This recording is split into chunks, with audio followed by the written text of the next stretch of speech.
Hey, how are you doing? Hey, what's up, buddy? How you doing? Not much, not much. I'm doing well. Um, so I basically this time around I have a lot better prep. So like almost line by line breakdowns of some parts of your discussion with Hassan. Oh God. Okay. Wait, which one?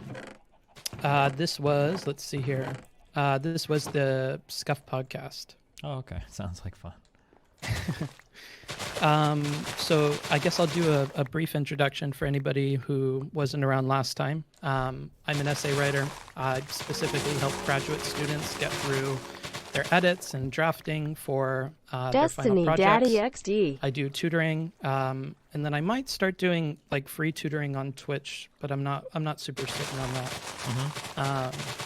So briefly touching on our last discussion, did you have any like follow-up questions or stuff you want to discuss about like perspective? No, I don't think so. Like everything was pretty self-explanatory. Okay. And then if if you could think of any issues with this Scuff podcast, what do you think they would be?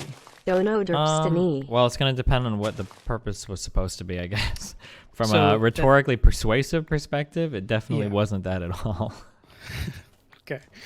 And then are you willing to kind of hear me out on a few different points? Yeah, I'll hear you on anything. Yeah, you seem like a reasonable guy. Particularly regarding hyperbole though. Yeah, sure. Okay. Because I also caught the discussion that you had in response to your Poor People video. And in that, you said, okay, yeah, it definitely came off as harsh. I'm not going to get rid of all hyperbole from how I talk. I've already had to censor like 95% of the things I say on the internet. Like, I want to be hyperbolic every now and then. My stream is not a safe space. Yeah. So I definitely agree, but I think that this quote alone kind of shows where we're going to see the issues in this discussion, which is it's not just that you present a hyperbole, but it's like your language itself dips into the hyperbolic. But I know that your beliefs don't change. The problem is that to everybody else listening into the discussion, they catch all that hyperbole and have to try to interpret what you say with that included, and they may not have context to your previous discussions, or it might not be at like the forefront of their brain if they really do remember what your positions are on stuff. Yeah, of course. Okay. Let's see here. I don't think we need to go through bias stuff because I think you're all good with that. I think in regards to like that specific thing, Sure. one of the frustrations for me is that like I have like a certain style of humor and a certain way of like doing things that for the most part has almost completely changed over the past 10 years. Sure. Like the type of person that I'm allowed to be, or even am genuinely, is like dramatically different than what it once was. But there are still I think that like going on rants and being hyperbolic is like that's something that's very enjoyable for me. It seems as though like even if I don't do that, I'm still going to catch like all of the downsides of whether I'm hyperbolic or not anyway. So like to censor out like that part of enjoyment that not only I enjoy, but other people that watch my content enjoy, when the only harm being done I feel is when other people are taking me out of context, is something that like I acknowledge the trade-offs, but it's not like a trade-off I'm willing to make. So for instance, like I don't think I would reject the idea that I have a lot of fans that are listening to me that after listening to me like go on one of those rants, they're like, yeah, you know what? Destiny is right, actually. Poor people are, like, really dumb, and it's their fault 100% why. Instead, I think that most people listening to me understand, like, Destiny screaming at people in chat, like, this is the back and forth, but I don't think his, like, core beliefs necessarily are any different than what they have been consistently throughout all of his speech or whatever. Yeah. I would say that the issue there, though, it kind of touches on why you avoid, like, homophobic slurs. And I think that there is actually like a considerable portion of the audience, even with leftists and stuff, that have this kind of like underlying like, well, yeah, like if I didn't really grow up poor, I do have to like go through some mental gymnastics to try to like relate to poor people. So when you say something like what you did, which I think happened again because of how your humor works. It's probably like an easier way of speaking, or like a more natural way of speaking. Like you're not thinking about every single word. But the problem is like other people interact with it at that same level. So when they hear you say that, they're not really thinking about how like your points differ from that. They might kind of engage with it like there and then. And like, it's more like a subconscious, like, yeah. At the end of the day, like all this logic stuff aside, like poor people are pretty stupid. And that low key is probably why a lot of their problems are the way that they are. Sure, I understand that like on a marginal level that might occur. I think that's a trade-off that I'm willing to make though. Fair enough. Yeah, I guess you could argue against it, but like, yeah, I don't think I'm willing to like just delete like all hyperbolic, I guess like instances of language from what I do. It's just too much of, I don't know. It just seems like a big sacrifice to make when I feel like most of the downsides are going to be there regardless. Like people, are you familiar with the debate that I had related to, I think it was Vietnam, where people tried to say that I told some woman that she deserved to have her villages bombed or whatever. That was with that socialist guy and his girlfriend or wife. Yeah. So like when we were having a conversation about like capitalism versus socialism or some shit, and I mentioned she brought up a really common socialist talking about, well, the reason why socialist countries fail is because every single time they become socialist, capitalist countries bomb them. And I think my response to that was something like, okay, well, and it sounds like, for the sake of my family, I'd rather live in a capitalist country than a socialist one. I don't want to be in a new country that gets bombed. And the takeaway from that was Destiny thinks that it's morally righteous to bomb the fuck and destroy socialist countries. Destiny was laughing at a Vietnamese woman for her country getting napalmed by capital. And I was like, okay. So like I feel like I get like so much stuff is like so disingenuously clipped to me that like I could edit out all hyperbole and then I lose the enjoyment of that and I lose the allure of my content of that, but I still don't really get the upside of, well, at least no one's clipping me out of context anymore. Like that's still going to happen, I guess. That's my thought process on that. I think you can be hyperbolic and not stray from the ideas that you're trying to communicate, though. And I think the issue is when you become hyperbolic to the point where like what you're saying is misinterpreted, that you have these issues. So I actually think when people are clipping things, or more so when they come to you to try and discuss these things, and they're coming like not to like, I don't know, try to debate you in front of people or something, but when they try to like fix things, like the tone of that lady who was talking to you, I think what they're mostly trying to get at is the unintended consequences of being hyperbolic when it's like helping an argument counter to your own. So like, for instance, I think you have this bias or this lens right now, or kind of all the time. And what it does is it follows like who you're debating, or more particularly like who you're upset with. Would you say that you notice this kind of thing as well, or no? Yeah, for sure. I think I even told Vosh when I was talking to him that I was misattributing a lot of extreme lefty bullshit positions to him. Like, I know that Vosh in and of himself is one of the more reasonable people I've spoken to. I do agree with that. He's he's definitely I'm sorry. reasonable. When I say more reasonable, I just mean that like I don't think he likes tankies, and he's like pretty vocally against that. He doesn't flirt with it like a spineless fuck like his son does. He like actually calls them out and says, I don't want you guys in my community. Like, you guys are cancer, et cetera, which I do appreciate. I think he does that really well. Yeah. So when you, given this bias where you're kind of like upset with the people that you've talked to most recently, or upset with at the time, how do you try to actively counter that in your discussions with people? How do I try to actively?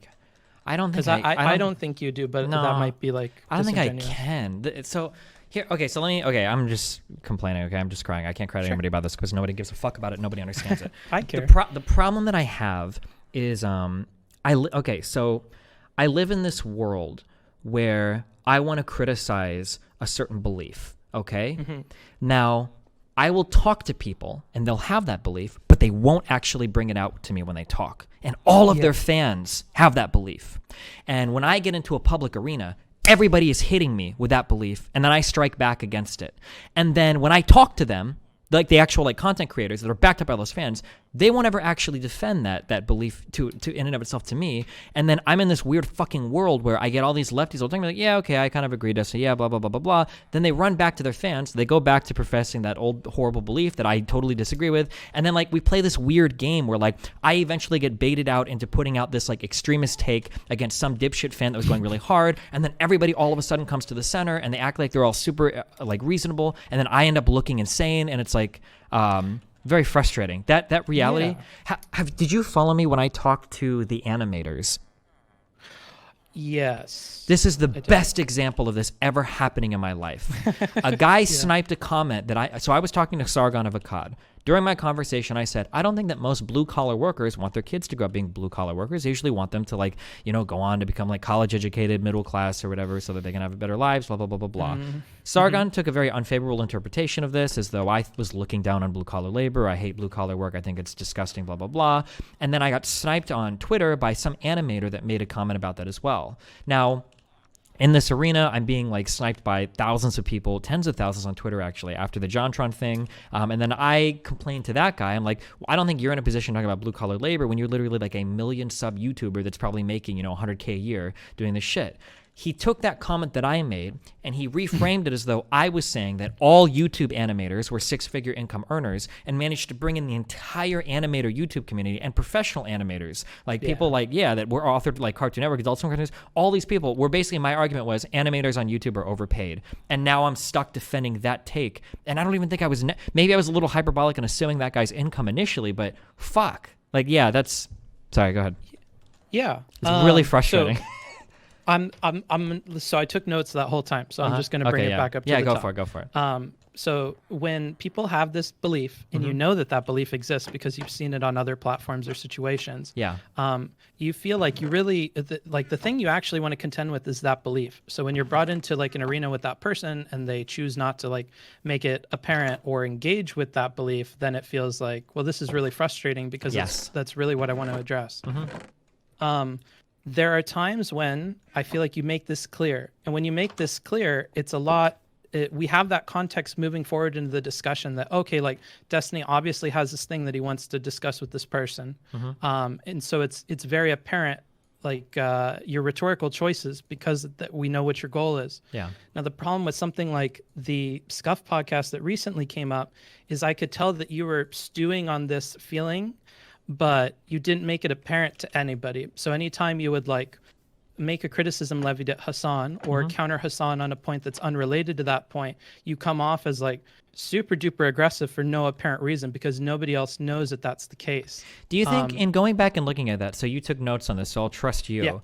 My mentality going into that was that Hassan came on and he didn't take any immediate shots at me. So I thought it was going to be like a civil conversation. So I was thinking like, okay, cool. Maybe we can have like a small back and forth on politics and it'll be okay. But I remember in my head, now maybe I might be misremembering this because I'm obviously a biased observer, but I remember him taking the first shots at me where I don't remember what it was exactly, but it had something to do about like, maybe if you talk about real life politics instead of video game politics, you know, maybe you would know something. You use gamer examples. Is that what you're referring to? Oh yeah, maybe. Yeah. Or I brought up an example where it's like when you criticize this but not this, it sounds like people defending PewDiePie. And he's like, well, maybe if you brought up real life stuff instead of just gamer stuff, you'd know what you were talking about, or something like that. And then it was like from that point, it was like, okay, well, fuck it. That's what I remember happening. That's the point where you get triggered, and I can tell that you get triggered because I think that you bring up nepotism, which I understand is the trigger for Hassan. That's fucking true.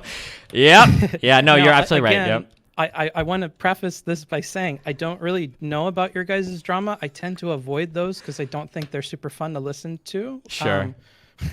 But that's what I'm getting off of the rhetorical analysis because that's the point where he snaps and he's kind of done with things. And you definitely snap after the gamer thing. Now, the very first thing you fight him on kind of begins to set the pace for what this discussion is going to be. And I'm going to say that this entire discussion, Hassan came off as really rhetorically strong, except for 2 or 3 points. So one of them, of course, was when he tried to defend using the F slur. So that was one thing. The other was, let's think. It was Oh, you cornered him on something. I forget what it was. I was more so focused on like points where I feel like you could have improved. So sorry if I Sure, don't that's like fine. sing your I think praises. he was screeching at me over like some Bolivia shit. I don't remember what the whole See, thing. that's another point where I don't think you were quite as effective as you think, but we could probably go through that. Sure, yeah, go for it. I don't know. I don't. At that point, I think we were all screaming at each other so much. I don't know if where any effectiveness was, but yeah. Yeah. So at the very beginning, Slasher's kind of talking about this identity politics thing, and he kind of introduces that. He says like, I mean, I'm usually on the side of defending journalism, but in some ways, and for people in the center and on the right, and a lot of Bernie supporters, there's a considerable portion of people on the left who really use identity politics to always be the main topic of discussion when they're covering something. And then we have, I think, Chapo jumping in and saying, well, on the right, they use different kinds of identity, like veterans, American exceptionalism, Christianity, white people under attack. And later examples for exactly what they're talking about are like CrossFit gyms, trucks, gay soy, consumption, basically, like things that don't matter but can help you like identify other people who are probably within the same tribe, basically. Sure. Now, you jump in and criticize this because Hassan kind of takes it in a slightly different direction. So he says like, let's see here. Wowie. Who is this? Okay, right here. So he says, well, that's partially because when it comes down to things that pertain to the material, things that would genuinely change your life or impact your life in a meaningful fashion, like tax cuts or deregulations or additional regulations, stopping endless wars, things like that. Both parties are pretty much aligned on the same political spectrum. Their goals, their stated goals, might be different, but the outcomes usually are very similar. Evidence of this, he talks about Barack Obama tax cuts and things like that. He says the only thing you have left in your hand is to argue over meaningless cultural issues, like, as Felix pointed out, do you drink gay soy or not? Do you love your cops or not? Troops or not? But your response misses that. So like your response doesn't really hit at what he's talking about. And people start reacting at this moment to kind of like the aggression that you obviously have for Hassan. What was my response to that? You say, yeah, cops are vets. Of course. I don't like selling the idea that the left and the right are politically the same. I mean, meaningless cultural issues to you is like gay marriage or abortion to some other people. So like right there, we definitely miss like what the whole topic of the conversation has been for maybe like 4 or 5 different back and forths, right? Wait, so how, I feel like I'm jumping in on what I identify as being one of the most important things, where he's trying to say that there are certain things that are just meaningless cultural issues, but more or less the parties are the same. And then I'm focusing more on that idea that like, well, if it's a meaningless cultural issue to you, it might not necessarily be to other people, no?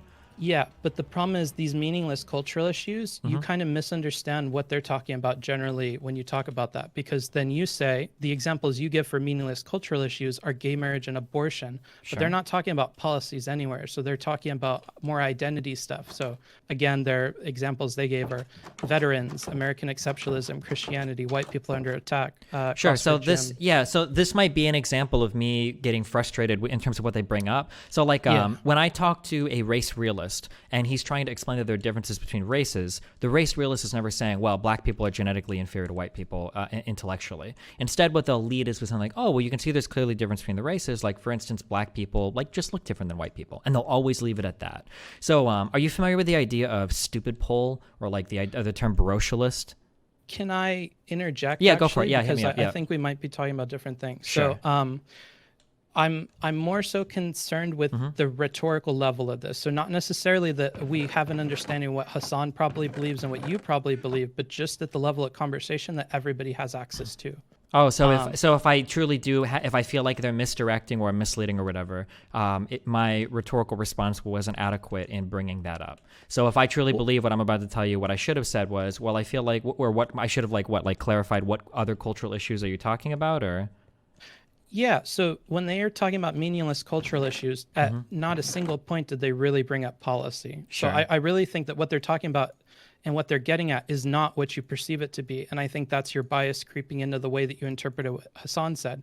Because when I was listening back to this, I definitely could expect that you were going to attack this quote, but I was suspecting that you were going to misinterpret it. And that's both parties are pretty much aligned on the same political spectrum.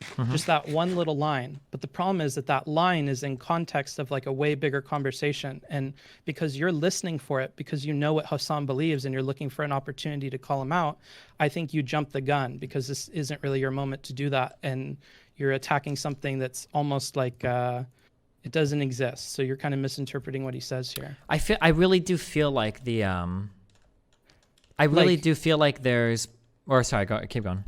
Yeah. So like I would have jumped in on this part. So he says their goals are, or their stated goals might be different, but the outcomes usually are very similar. I mean, there's like dozens of ways we could have brought the conversation forward in the direction you want from there. So like, okay, like their stated goals might be different, but the outcomes are usually very similar. So like, would you have rather Mitt Romney have been elected than Barack Obama in 2008 and 2000 or 2012, whatever? Like there's other directions we probably could have took it where we would tease out like the issue you have, which is that no, they're not. To imply that they're similar is silly. And actually this, like even the argument you present, if it was ordered differently, may have been more effective because you start off on this foot, which is like incorrect, and then you kind of like correct your whole argument as you're in the middle of saying it. And I think you do that because Hassan responds and everybody's kind of like more or less feeling what he's feeling. And he says, I don't think gay marriage is a meaningless cultural issue. What I'm referencing is like Starbucks or wars or Christianity on the right. On the left, it would be things that are not genuinely advocated for. Gay marriage is actually a perfect example. He starts talking about the gay marriage thing, but I really don't think that's what they meant at all.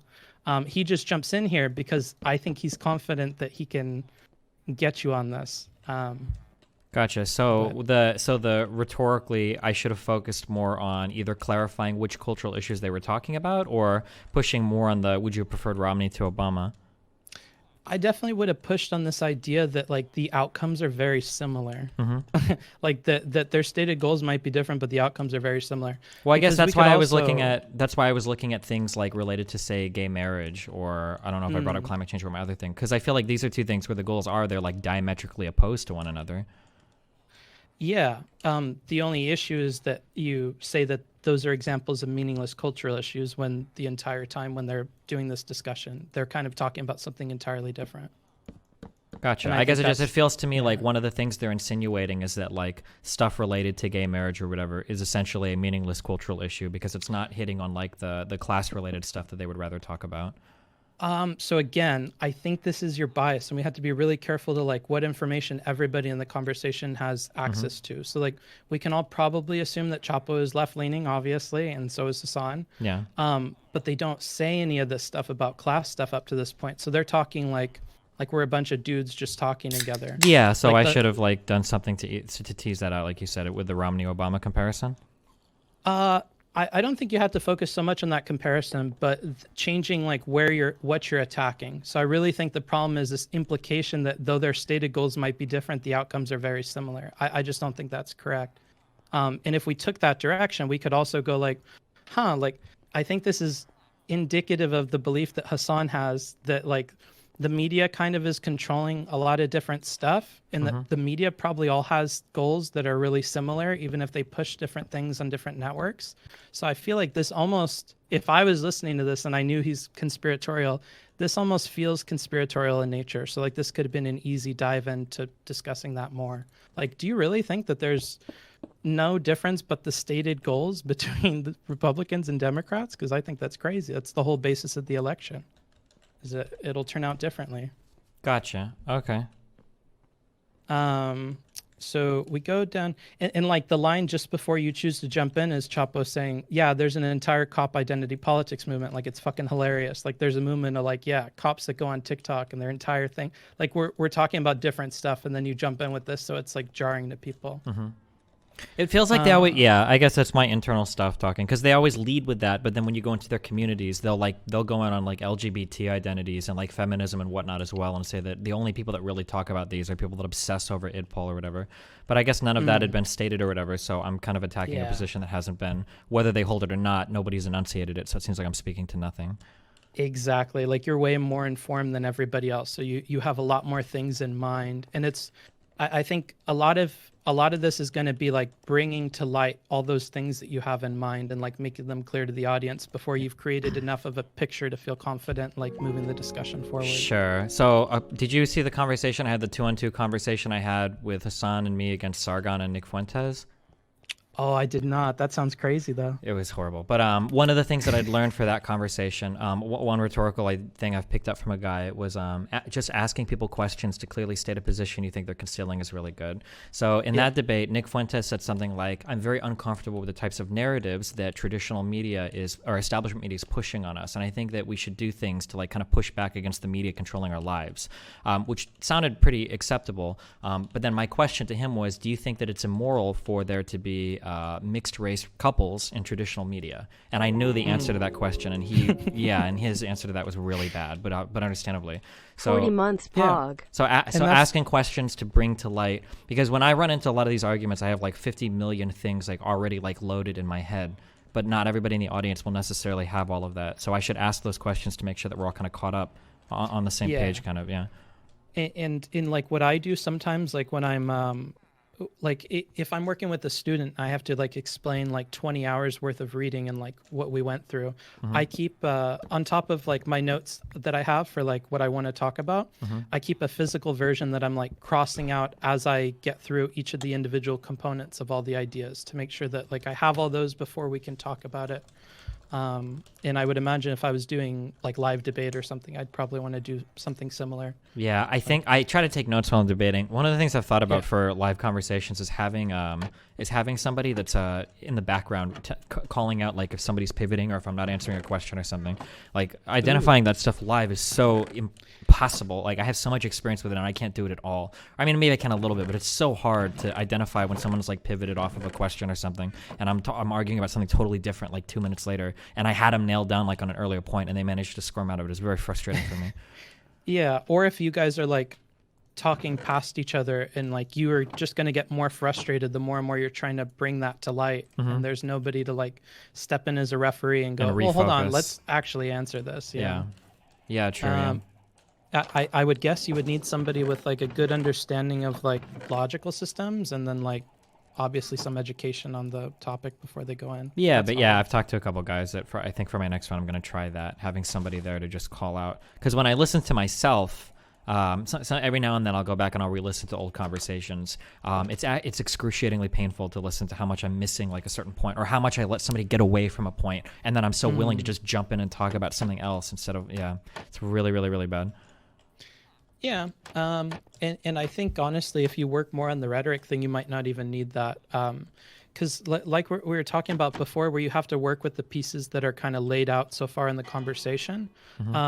That's why I thought explaining things in terms of like perspective the last time we talked was going to be helpful, because I think in reality everybody's looking at and focused on certain points, and when they line those certain points up and think about them in the right way, they come up with their opinion. So things are about not only like explaining the connections between these points. So like, Bernie keeps cutting out on this coverage of his speech, and then making the logical jump to say like, oh, they must be like working against Bernie and not broadcasting this thing. I think you could still like, you're pointing at the same point, but you might come up with a different conclusion about it. So you have to lay out those points and then talk about how they're interpreting them. But if we're not all working with the same evidence and the same points for discussion, it's going to be difficult. Sure. And then so he does that thing with going into this gay marriage deal, and I think the reason that he does this is because he wants to talk about how they're kind of like blackballing Bernie, because he says Democrats not genuinely advocating for gay marriage until it was viable for all of them to do so is a good representation of this. They still turned around and talked about how Bernie Sanders was not intersectional enough in a shameless manner in 2016.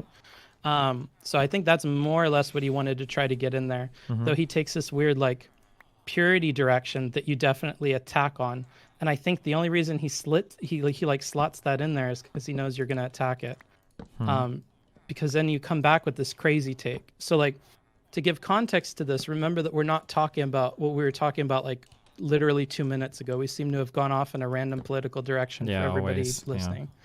And then you say, I mean, that's great that he was doing that, but him advocating for civil rights didn't do anything. So this is kind of like the crux of what you're saying here, basically, is that this activism didn't really do anything. And so your implication here is there's not value in that activism. Sure. I think later on, I try to clarify that like there's value in activism. You do. Yeah, but it's two sides of it. There's a political and then there's an activist side, and you need the political power to achieve the aim of any. I don't know why I'm explaining this to you. You know this. Yeah. Now, so people are going to make their initial like feelings and opinions on this based on the order that these things are presented.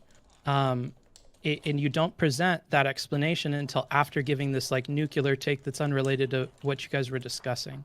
So like by the time you actually hit people with like the logical argument, you've already given this like really hyperbolic response. And so they're kind of turned off. Like they have no reason to listen to that part after this. We could go through like the negative rhetoric in this if you want to, but I don't think I have to convince you. If you drop like a nuclear take like that without like the qualifiers immediately, then yeah, I can understand that for sure. Well, just like the way you approach this too, it's pretty obvious that you don't like Hassan and you already disagree with him. And so it feels like, okay, whatever this guy's bringing up is probably not going to be charitable to Hassan. And that's another mental note that people are taking whether they know or not. Sure. And you're kind of encouraging that here. Like also because we don't have any context for this point, it almost sounds like your point is that that activists are like there's no value in activism. Or whatever. Yeah, I understand. Yeah.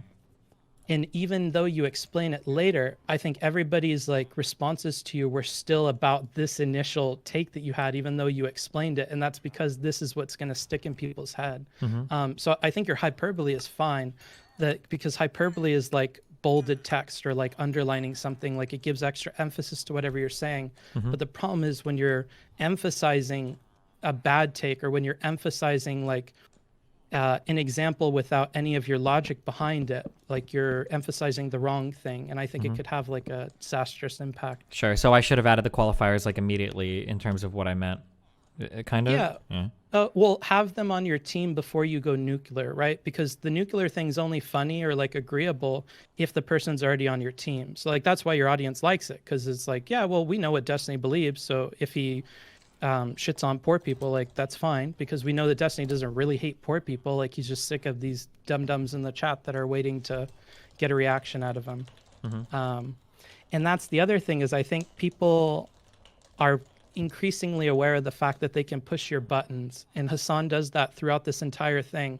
But Hassan has I don't know if he planned this or not, but the way that Hassan like digs at you are ways I know will upset you, but nobody else will pick up on it because nobody else is listening for it, and he's nice throughout the whole talk. Yeah, so I guess like it might be that like it's not so. I guess it depends. I guess the only thing that matters at the end of the day is how it's interpreted. I guess it's not so much that it upsets me. It's more just that like once he said certain things, like I view that as like carte blanche to say other things. Like if I'm having a conversation with somebody like Hassan, like I'm not going to bring up like nepotism unless he decides to go in on the fact that like I'm a gamer or whatever. But then once he said that, like I figure like okay, well, cool. Then it's like okay for me then to like go in and dig on personal attacks as well. It's kind of how I view it. That's kind of like a weird like a combat mentality, I guess, not like a rhetorical strategy. But nobody else, I think you would agree that wouldn't make sense when explained to other people, right? Maybe that's not how other people do it. Yeah, that definitely seems to be the case, which is really fucking annoying, because one of the things that I get frustrated with over and over again is Hassan keeps saying, you say that you're my friend, but then you keep doing all these personal attacks on me. But I was only ever personal after he would make it personal with me. Maybe, okay, so this is like unethical debating advice, I guess, but you're saying that he's pushing my buttons without anybody else knowing that he's pushing my buttons. The 12,000 IQ attack would have been, instead of being like, you're nepotistic as fuck, would have been me saying something like, well, you know, one of the big problems with political stuff is that a lot of people can get jobs without even necessarily being qualified to do it. For instance, you might have family members that allow like nephews to work, like something like that would have been like a more effective. Well, so like if the point is to note the fact that he may have benefited from nepotism, yes, but I don't think that's like the point of that's not what you're trying to communicate. I think you're just trying to like upset him, like that. Yeah, basically, I'm just trying to piss him off at that point. Yeah, it's not like a good conversation if you're looking for like me being persuasive or whatever. Well, I mean, that's fine. Like we can do that, right? Like you can definitely make him look worse or attack him, but you can do it in a way that doesn't lose you the audience. And that's something that I don't think that woman that you were talking to quite explained well enough, or even Hutch, which is like, I get that you want to be hyperbolic, and I get that it's part of your brand. I think that you can keep that, but you just have to be really careful about identifying the fact you have this tendency to be hyperbolic, and to just make sure you're only using that when you think that you've got it. Because like, he's hyperbolic later too, but Hassan's really careful in this whole conversation. He doesn't start like running his mouth until he knows that he has everybody on his team. Sure. And I think that similarly has to happen when you're hyperbolic in your examples and stuff, is that at least have that foundation of logic, or you're going to lose everybody. Yeah, I understand. It's a little bit more difficult for me too, because he'll only ever come on when he knows there are other people slotted there to like take his side too. But I understand what you mean. The hyperbolic stuff comes after you've already got the foundation of your argument laid out and people already see it. If you're hyperbolic before you've laid out the foundation, then you're just like, you're the appearance is you're just going off the rails basically, right? Yeah. Yeah, okay. That makes sense. Now, do you still believe in this part, which is, yeah, of course, it's two sides to different coins, but do you want to be a politician or do you want to be an activist? Like, these are two fundamentally different positions. Yeah, I do believe to some extent that being an no, not to some extent. I believe that being like an effective politician and being an activist is very much a different thing, yeah. Different, yeah. But would you agree that it's an either or in the way that you framed it, though? To some extent, yeah, I think so. Maybe not exactly an either or, but pretty close. Are you familiar with Hillary Clinton's public-private position thing or whatever?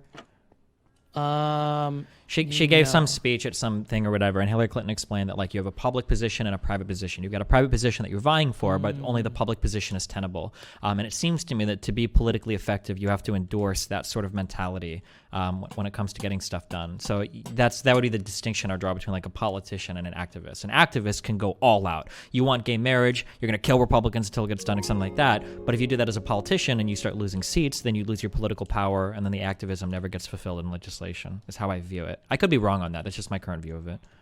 Sure. So when I look at something like that, and I'm an audience member that doesn't know anything but Hassan and Chapo, let's say, and I'm that 20% in the middle that you want to persuade either way. If I see you say this, and I know that you clearly don't like Hassan because of the way you've been talking to him, I could probably assume that you probably don't like Bernie either, because this seems to be specifically levied at Bernie. When you do these things without making it super clear from the get-go, again, that you don't like Bernie too, I think anybody who's a Bernie supporter like keeps mental notes of this in their head, and they're like, oh, okay, like this guy, like you need a career politician, you don't want an activist kind of feeling. And actually, like personally, I think I could easily argue against this if you would want to try, but I think that like they're not opposite sides of like the same coin, and I don't think it's like a zero-sum game moving between one or the other. I think in reality, like pragmatically, yeah, like because you have minimum time and like your activism efforts could have like effects on the people that you work with. I imagine, I guess, like how it played in the real world, it's like a 90-20, or I'm sorry, it's like a 90-10 split on both. Like if you're a politician, the majority of your time has to be politicking, and maybe you're a little bit of an activist. If you're an activist, the majority of your time is activism, and then you're maybe some political efficacy is somewhere in there, but yeah. But that black and white thinking really doesn't apply to modern politics, which is something that Hassan gets at later. Would you agree? Like, I think something he says later that really touches on that feeling that I had, at least listening to this, was he says, well, luckily, the most popular politicians in the country right now are all politicians that you would consider to be activists. When he lands this, it goes really well with everybody, because prior to that, I think you say, so again, remember how nuclear your position started, and then you go through this quick like back and forth with Chapo. I think he asked like one or two things, and you say, you finally end up saying, I think it is okay to recognize the difference in these two jobs, which again, fundamentally different than the initial take. Just because politicians don't want to be activists and sacrifice actual political power for their positions doesn't mean that they're the same as Republicans. I think you should have opened with this. I think this is like probably what you meant the entire time, but we don't arrive at it towards the end. Yeah, sure. That makes sense. Yeah. I don't know how deep we got into the activism versus politician thing. It Did I bring up here Oh, okay, because fuck. Hassan gets you on this last part because he responds, well, luckily, whatever. Yeah. Maybe the time is right for them to be this way, or maybe people are upset with politicians being politicians for far too long.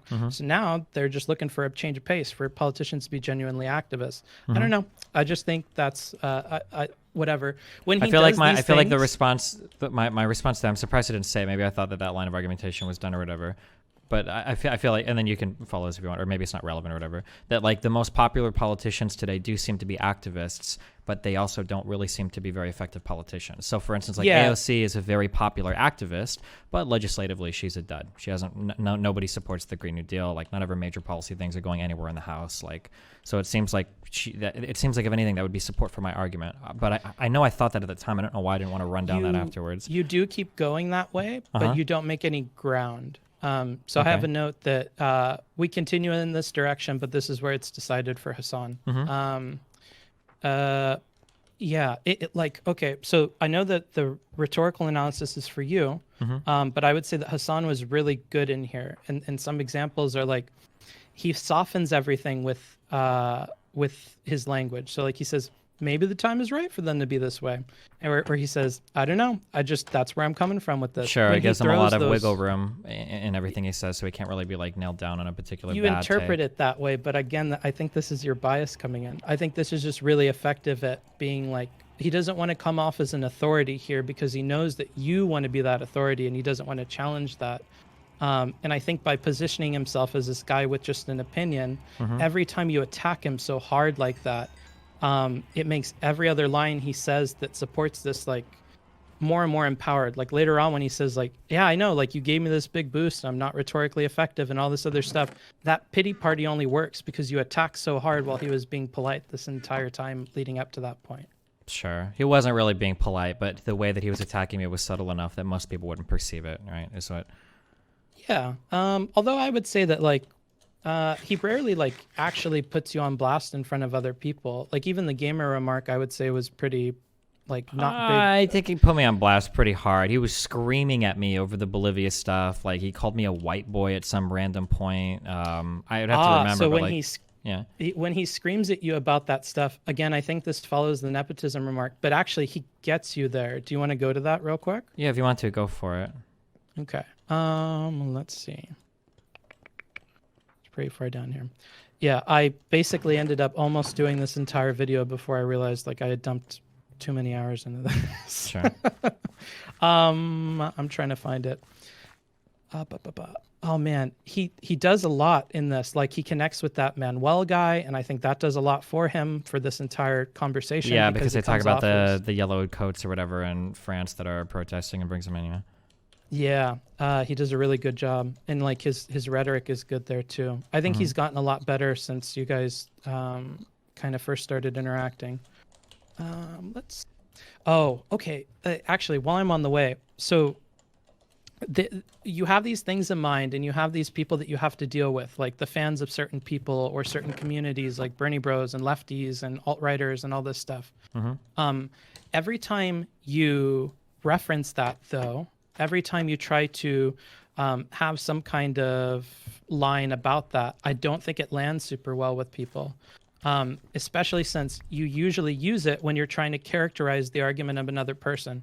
So if I don't have the context to understand what you're characterizing, or I like that person and I haven't seen your criticism of them enough to like understand that they're not correct, these things don't land. So because I'm referencing too much stuff that hasn't been made apparent in that actual conversation. Sure. Or you're referencing things that like I don't personally believe and you really didn't do any work to change. Like we have to keep in mind everybody's opinion and try to speak in a way that you're going to like influence the most people. And I think this is an easy thing to avoid. So like he says, no, he didn't. There's a recanvassing going on currently. And I think that the outcome of that recanvassing will be very different.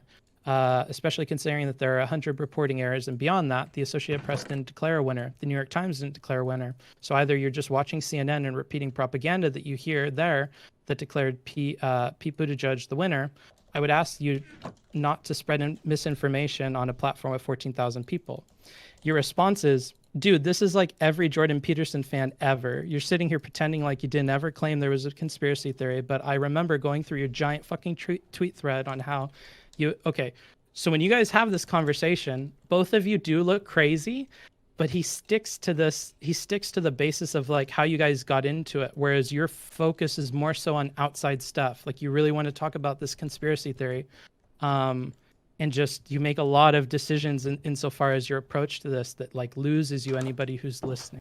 So should I, in this case, should I have like actually started reading through like his Twitter thread or just abandoned that thing entirely? Or if it's something you want to talk about, I think you have to like build that whole thing. And like my personal approach is really different from yours. So like I would want to start with Hassan on like wherever we can agree. Like one thing that I wanted to preface this conversation with, but I ended up not doing that. So like, would you say that like, you can't really say who's going to win this kind of before like it actually happens, right? Say who's going to win what? Either the primaries or later on with the presidency. I mean, like you can make predictions based on polling and whatnot, but I mean, we don't really know until everything's over, right? Yeah. Yeah. In that your opinions on it is probably not going to have any effect on it, right? Incredibly marginal, but yeah. I mean, I'm sure there are some voters that change a little bit, but in the greater scheme of things, probably not much, yeah. And do you think Hassan understands that he has like that really small effect on people? I have no idea. I'm not sure. I would imagine, I don't think he's that delusional that he thinks he's going to like swing a state or something, but. So when he's doing whatever he's doing, at the end of the day, what he's trying to accomplish with the support for Bernie, and again, unlike you, he's really personally invested and like politically invested in trying to get Bernie to succeed. So he's at like a different level of investment in this than you. Sure. So when he's doing what he's doing in talking to people about Bernie, he's really just trying to get them to like vote for Bernie and get support for Bernie. So of course, everything he does is going to be biased in favor of Bernie, which is why it's not that big a deal to see him constantly defending Bernie or whatever. But when you aren't supporting any candidate, and when you in the past have said that like it doesn't matter and whatever, to dismiss like some criticisms about this stuff. Wait, what doesn't matter? That like at the end of the day, like we're not going to be able to guess what's going to happen in the elections. Like a lot of the time when we're talking about like who's doing well or whatever, and it's not somebody who's a Bernie bro or Hassan, I see the conversation a lot of the times go towards like, well, you know, something could happen in the last month. There could be some like news story or something, and this whole thing could change. So at the end of the day, we don't really know what's going to happen. But I would say, based on the polling now, we can say X, Y, and Z. Okay. So with Hassan that invested, with Hassan obviously pushing this thing, when you come and attack him so hard on it, and when you provide so much resistance on it, it seems like you're disingenuous about who you support versus who you don't support. And anybody that tunes in probably sees that you don't like Bernie bros or you don't like lefties, and I think these things kind of add to that. So when you try to approach something objectively in that way, but then when people see that like what you're saying is not objective, there can be a disconnect there that also gets people to turn off. Yeah, I guess. Isn't it always going to just be based on who I talk to? So like, for instance, like lefties right now think that I'm unironically like bending conservative, that I'm like almost not alt-right, but that I'm like going hard right, like libertarian in a lot of my beliefs. But a lot of the right-leaning people I talk to unironically think I'm a socialist or communist. Like how do I critique something like that, like somebody's position, without somebody just instantly attributing to me that I'm like the farthest on the other end? It has to be in the way that you approach the problem. So like if I want to talk to, do you have a specific thing you want to talk about as far as like a bad point Hassan brings up, and we could talk about that? Or I guess just like, so if I'm attacking somebody over like a Bernie or bust position, you're saying that those types of attacks make me seem like I'm just anti-Bernie, or? I think you characterize a lot of things that would be Bernie or bust like way too hastily. I really think that's a bias that you have and that you have to like become aware of. What do you mean by that? Can you tell me that? Yeah. So I think we see arguments, and generally we could categorize like if you give me an argument that seems worded exactly how Jordan Peterson would word it, and like it's online, I kind of have enough context to be like, oh, he's probably like a Jordan Peterson fan, right? Yeah, depending on what we're talking about, sure. Or like if we're talking about a common Bernie bro, like, argument, then we can kind of go, well, that's really niche and sounds exactly like what Bernie bros say. So that's a Bernie bro argument. Well, I guess, or I'm just thinking in terms of people that are Bernie or busters. So I'm talking about people that are like, if Bernie doesn't win the nomination, I'm out. I'm done. Yeah. So what I'm trying to get at is I think that you categorize arguments way too hastily as being Bernie or bust, but they're not. And I think that you have this dislike for Bernie or bust people, and that carries over to Bernie bro people that are most certainly not Bernie or bust. But so, I'd be curious on like who I criticize as Bernie or bust. It's not actually. Like I feel like I've been pretty accurate generally. Has so, like, Hassan been Bernie or bust? Absolutely. Like Hassan was on like a Fox News station, and when asked if he would vote for Biden if he won the nomination, he was like, "Oh well, I would just go off into the woods or something." And then multiple times, I think he's been asked like, "Would you vote for someone other than Bernie?" And I think he's either said I'm unwilling to discuss it, or he's retweeted people that are saying like, well, you should be Bernie or bust. Like that's a good political strategy. Like we need to make the moderates understand, like stuff like that. We could go through like clips, but I would be willing to bet like a pretty sizable chunk of money that Hassan himself is absolutely Bernie or bust. Yeah, I'm pretty confident in that. Yeah. Yeah. So if that's the problem, I think I would have addressed that. So just figuring out whatever that problem is, like whatever might. And this is what I mean by like identifying that bias is like anytime you talk with somebody who does fall into one of those categories that you're currently upset with, or like you find that you're getting upset with or frustrated with, giving an extra consideration going into it. Like, okay, like I really don't like this guy. And the reason I don't like him is Bernie bust is this. So like, these are the things I want to talk about. And if I get upset at any point, like use that being upset or that hyperbole as like a trigger to remind you that you have to like rear things back to the main issue, because sometimes you also like try to follow people down the rabbit holes they lead you along when you're upset. Yeah, I noticed that. That's one of the things I talk about where I pivot. I'll let somebody pivot away like really quickly off of something, and then I lose whatever we were talking about. Yeah, at like a meta level, like you lose track of where you guys are, and you let them like pull you into places that are bad.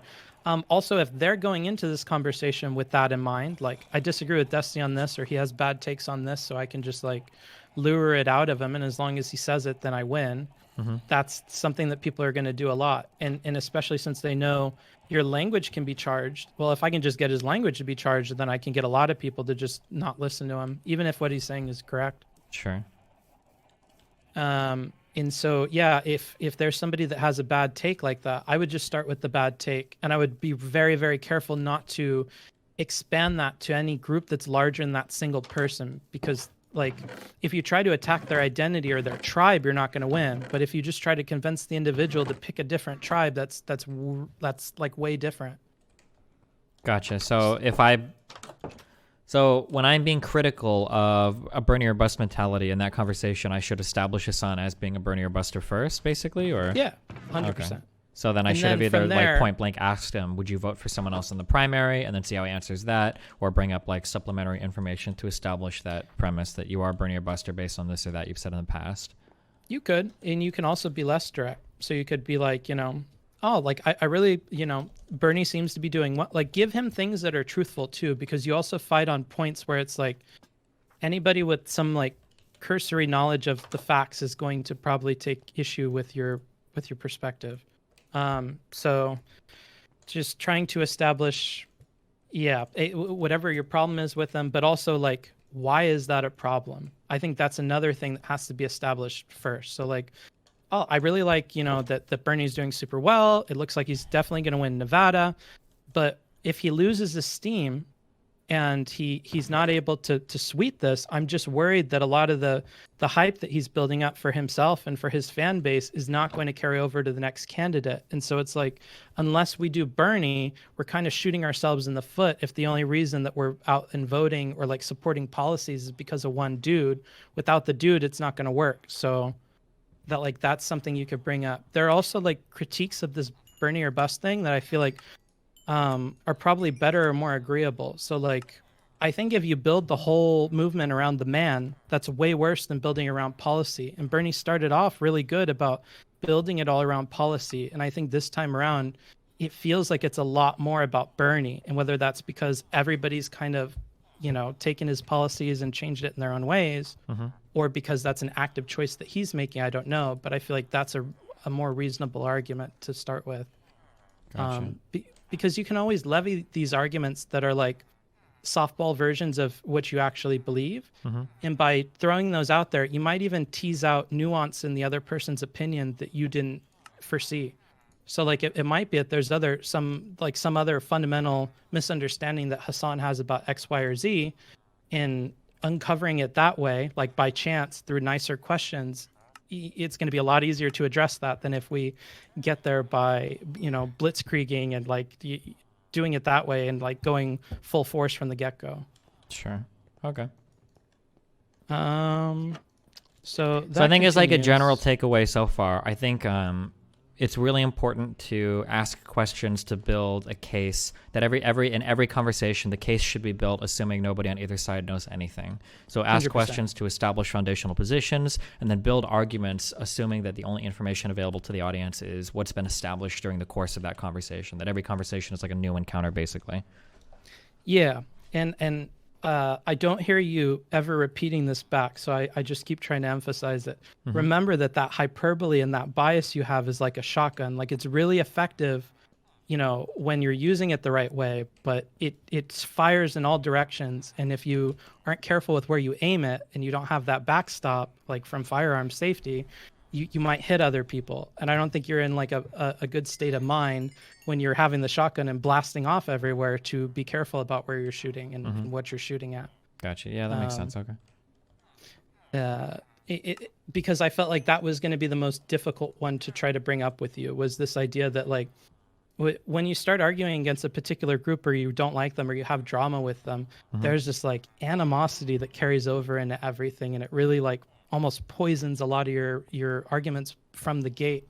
If people think that you have some other agenda or some other reason why you don't like the person, they won't even focus on what you're saying. They're just like, damn, this dude really hates Hassan. I wonder what's up with that. And it shows, because at the end of this whole big conversation about politics and like, a really like big ending to it, the questions were more so centered around like you guys and not liking each other. And that's what a lot of them were, because nobody's focused on the points if it's so steeped in this weird attitude. Personal attacks, yeah. Yeah. And yeah, that makes sense.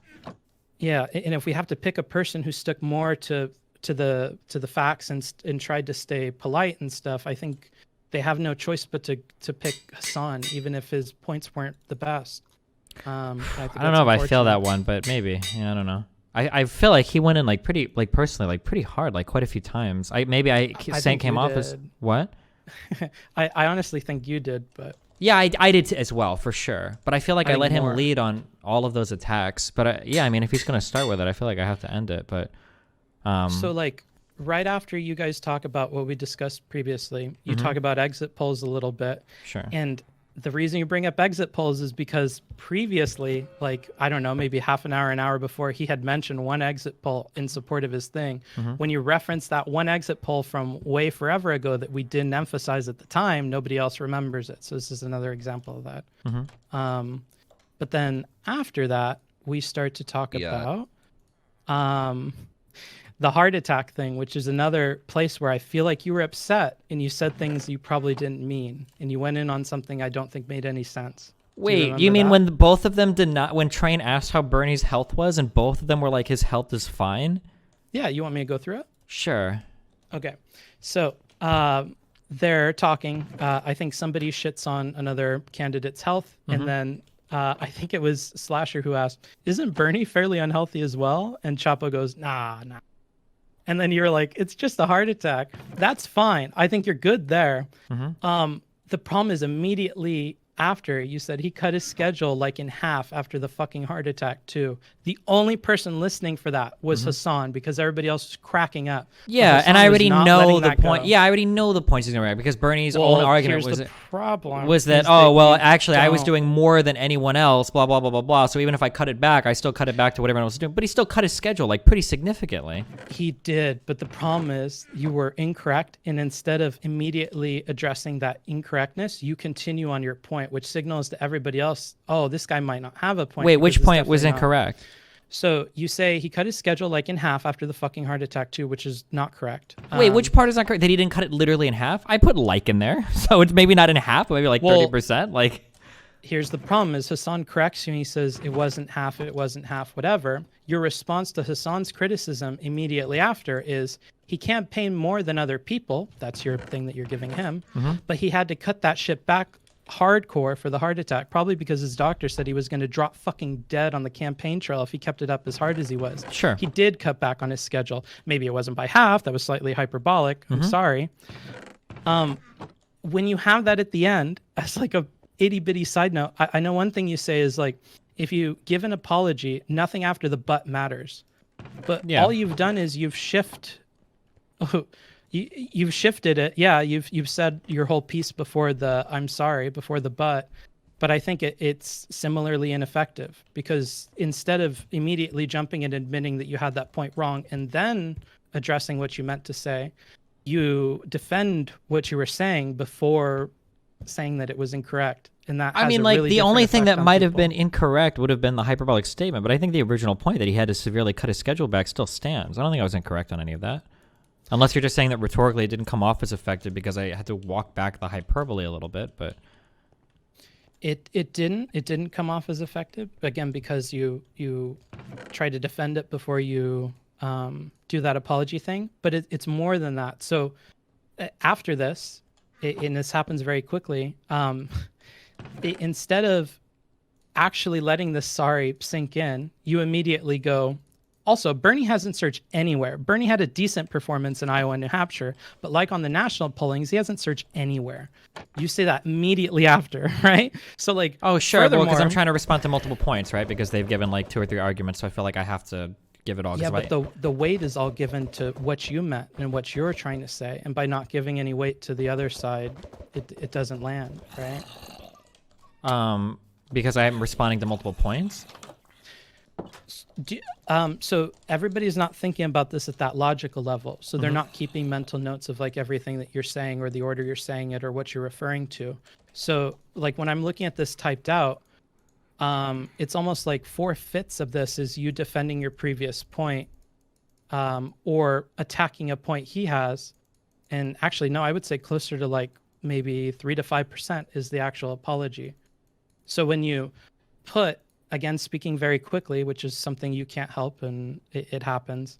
But when we bury that sorry in a whole thing of either defending the bad argument or creating this new argument, which again is not going to land, as we'll get to in a second, the whole thing is ineffective. We didn't get the sorry. It looks like you're backpedaling or. Well, I don't really want to apologize that much, because I think that for the most part, my original point still stands. If their original claim was that Bernie's health is fine, my claim is that he has a heart attack and he had to cut his schedule back in half. Okay, maybe not half, but he severely curbed it back. I don't know. I don't know if I feel like that sorry at the end is like really robbing me of all of my rhetorical power at the end there by walking back the hyperbole a little bit there.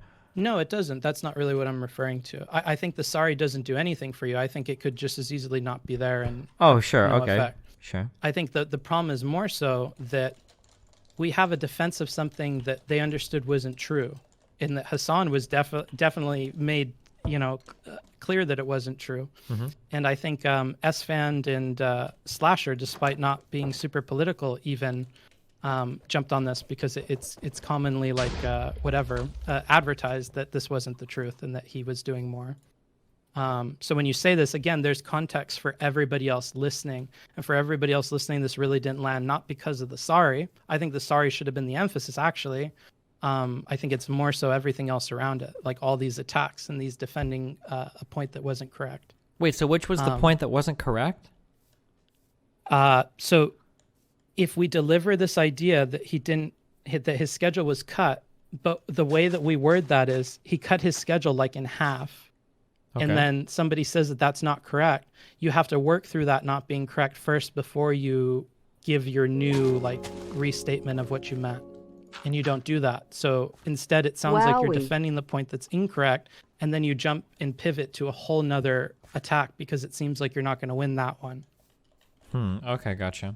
Because then you go, also Bernie hasn't surged anywhere, yada, yada, yada. Sure, I understand.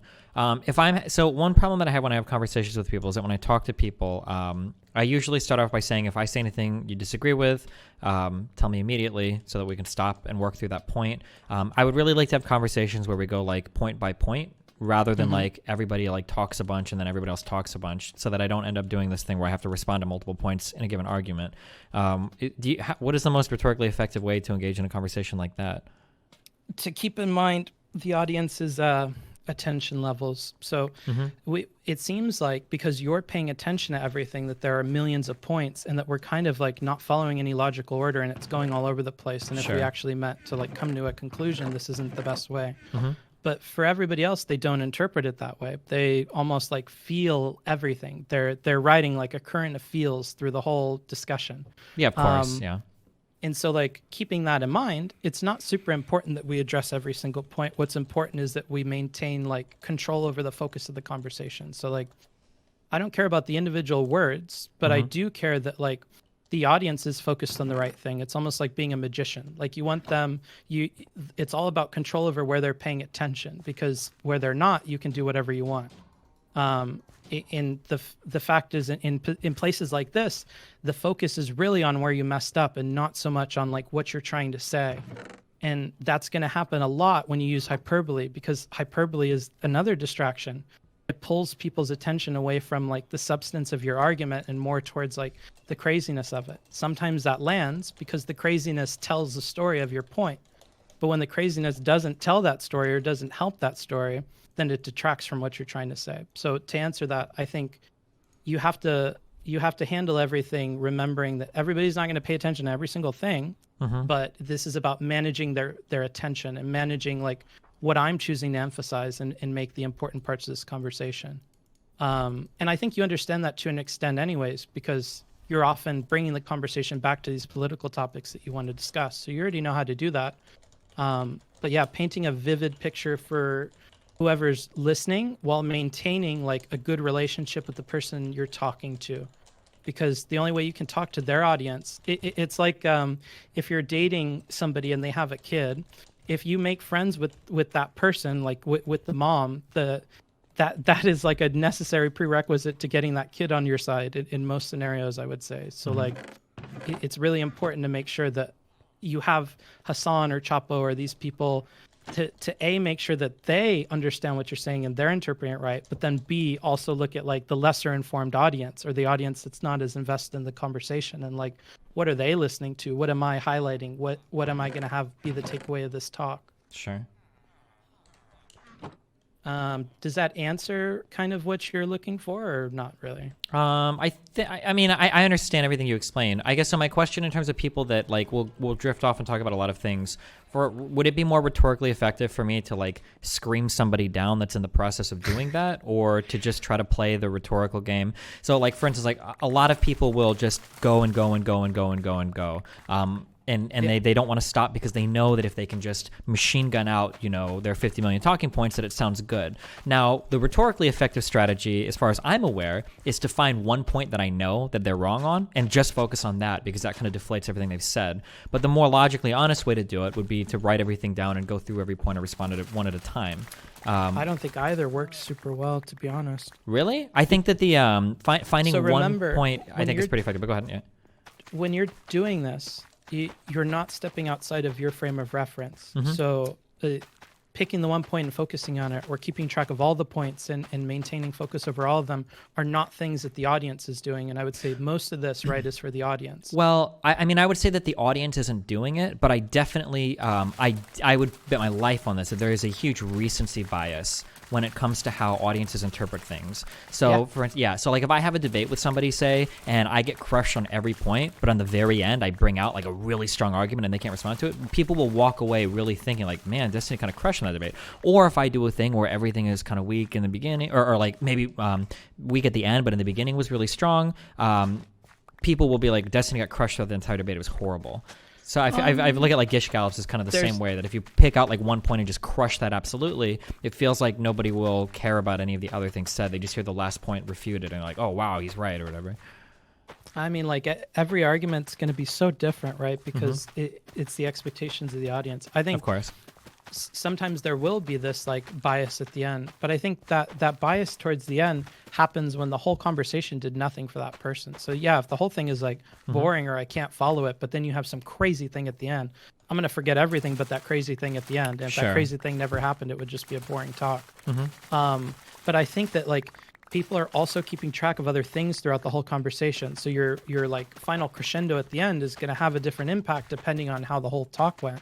So like in this talk, you definitely did have a crescendo at the end, but the crescendo ended up leaving me feeling like, oh, this dude just like attacked Hassan for an hour or two, and then Hassan ran away because he wanted to talk about things at a substantive level, but this guy keeps arguing with him. So if I had to guess, like guess on an audience level who they felt was like more like attacky during this conversation, I feel like it would be like 65-35, like me attacking Hassan more. But the way that you kind of say it is you feel like most people would view it as like more like a 90-10 or maybe like an 85-15. Because we don't have all the points laid out on like I have the benefit of actually having all the points laid out on my paper, but I think most people the way they're keeping track of things is what has emotional weight. And given that you use the emotional weight of attack or of anger or of these things so much throughout the debate, and every single time it was levied at Hassan and he doesn't ever really fight back until the end. You don't think that like his tirade on like the Bolivia stuff, you don't think that that's much later in the conversation though, because we haven't even reached that point, and you've been having this kind of performance thus far. Okay. So eventually, once we get to Bolivia, I actually think because we already have favorability for Hassan going into the Bolivia discussion, his one crescendo with you about Bolivia actually is what ends up landing with people and shutting it down. Do you remember what that was? When he starts screaming at me that I don't know anything about Bolivia or whatever? Or? Yes. Wait, so you think that whole exchange you think was more favorable towards him? Yes, because you were the one that ended up not being able to answer his question. Okay. You don't think he looked a little unhinged at all, like because that was the most vicious attack like of the entire show. Like yeah, I'm 100% positive of that. Nothing that I said came close to him screeching at me there. But you think that rhetorically that looked like he had been like more okay. I really don't know if even an average person would have interpreted it that way, but okay, go ahead. Oh, okay. Because we're like ignoring the context of like the entire conversation. The only aggressor has been you to the audience. Do you really think that's true though?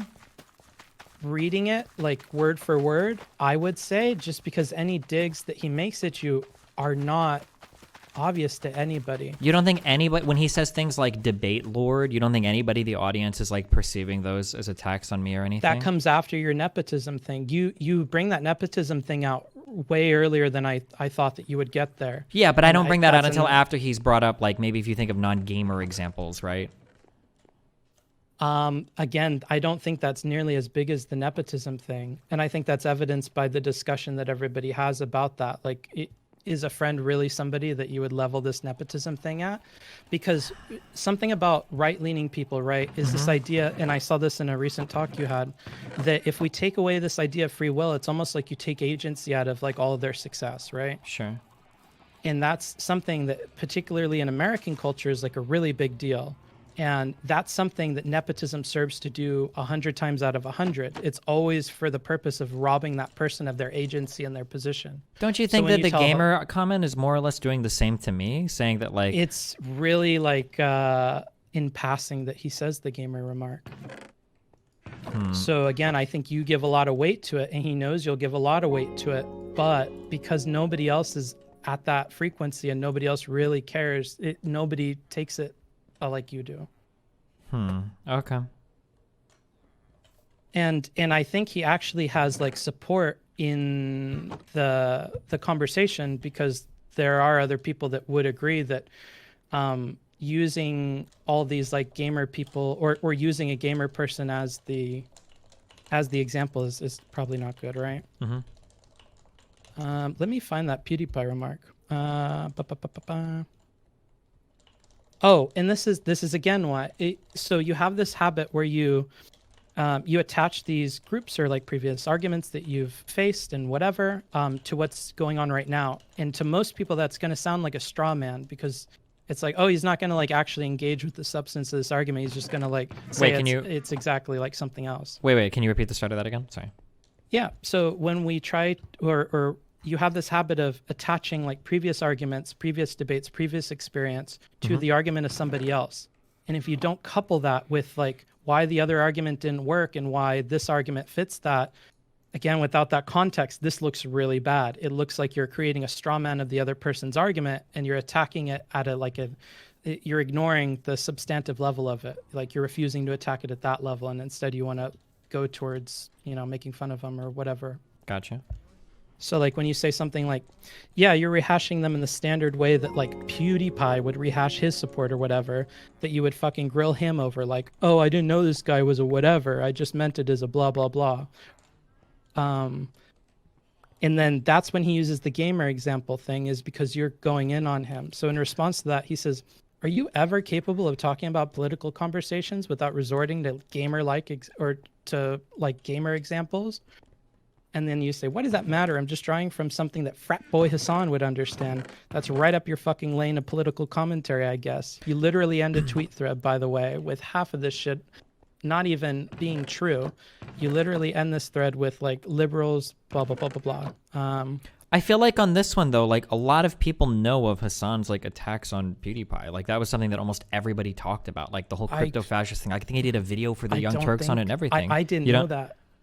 Okay. Maybe I'm assuming too much of the audience, but like I feel like that was something that was like pretty popular, like around both like Twitch and like But in any case, it's an attack on his. So I didn't want to say this, but no matter what, these are all attacks on his person, right? They're not actually attacks on the argument. I don't agree with that.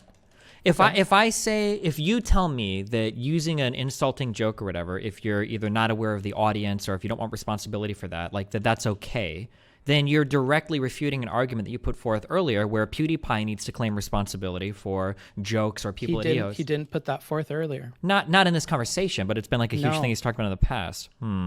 And therein lies the dilemma, right? Okay. If we want to talk to him about, and again, I don't even think this is an issue you really want to talk to him about. You want to talk to him about something else. But the more and more of these issues that we bring in without any context, the more and more it seems like, dude, this Destiny guy is talking in some crazy direction. I don't even know what he's referring to. Sure, because I haven't established the prior points, yeah. Yeah. But just in general, I would probably avoid this. Do you think it's really okay to associate somebody else's argument with another argument that you've seen like that? Well, not somebody. It was his argument that he's been critical of PewDiePie in the past for like crypto fascist stuff. I see. Okay. Because if you're gonna, because one of my big criticisms of people like Hassan is that you like pick and choose the argument you want to wear based on who you're supporting at any particular point in time. So if you're using a particular argument to defend like a point of view for why you should be able to say a slur, well, okay, that's fine. But like you literally have a body of work where as part of that you attack somebody for using these exact same arguments. So I guess that was the. Do you remember last time we talked about consistency in argument and like logical systems and when they're invalidated? Yeah. So I think this consistency idea is something that you're bringing back over from your philosophical understanding of argument, but it's again not something that I think people normally apply. So when you say that he's inconsistent on this issue, well, Hassan's not a politician, so if he really wanted to get around this, he could just say that his opinion changed and diffuse the whole thing and make you look silly. But well, but I don't think he would make it look silly, because if he were to say his opinion changed, like he would have to own a whole bunch of other bad things that I would ask. So like you think PewDiePie, he probably wouldn't.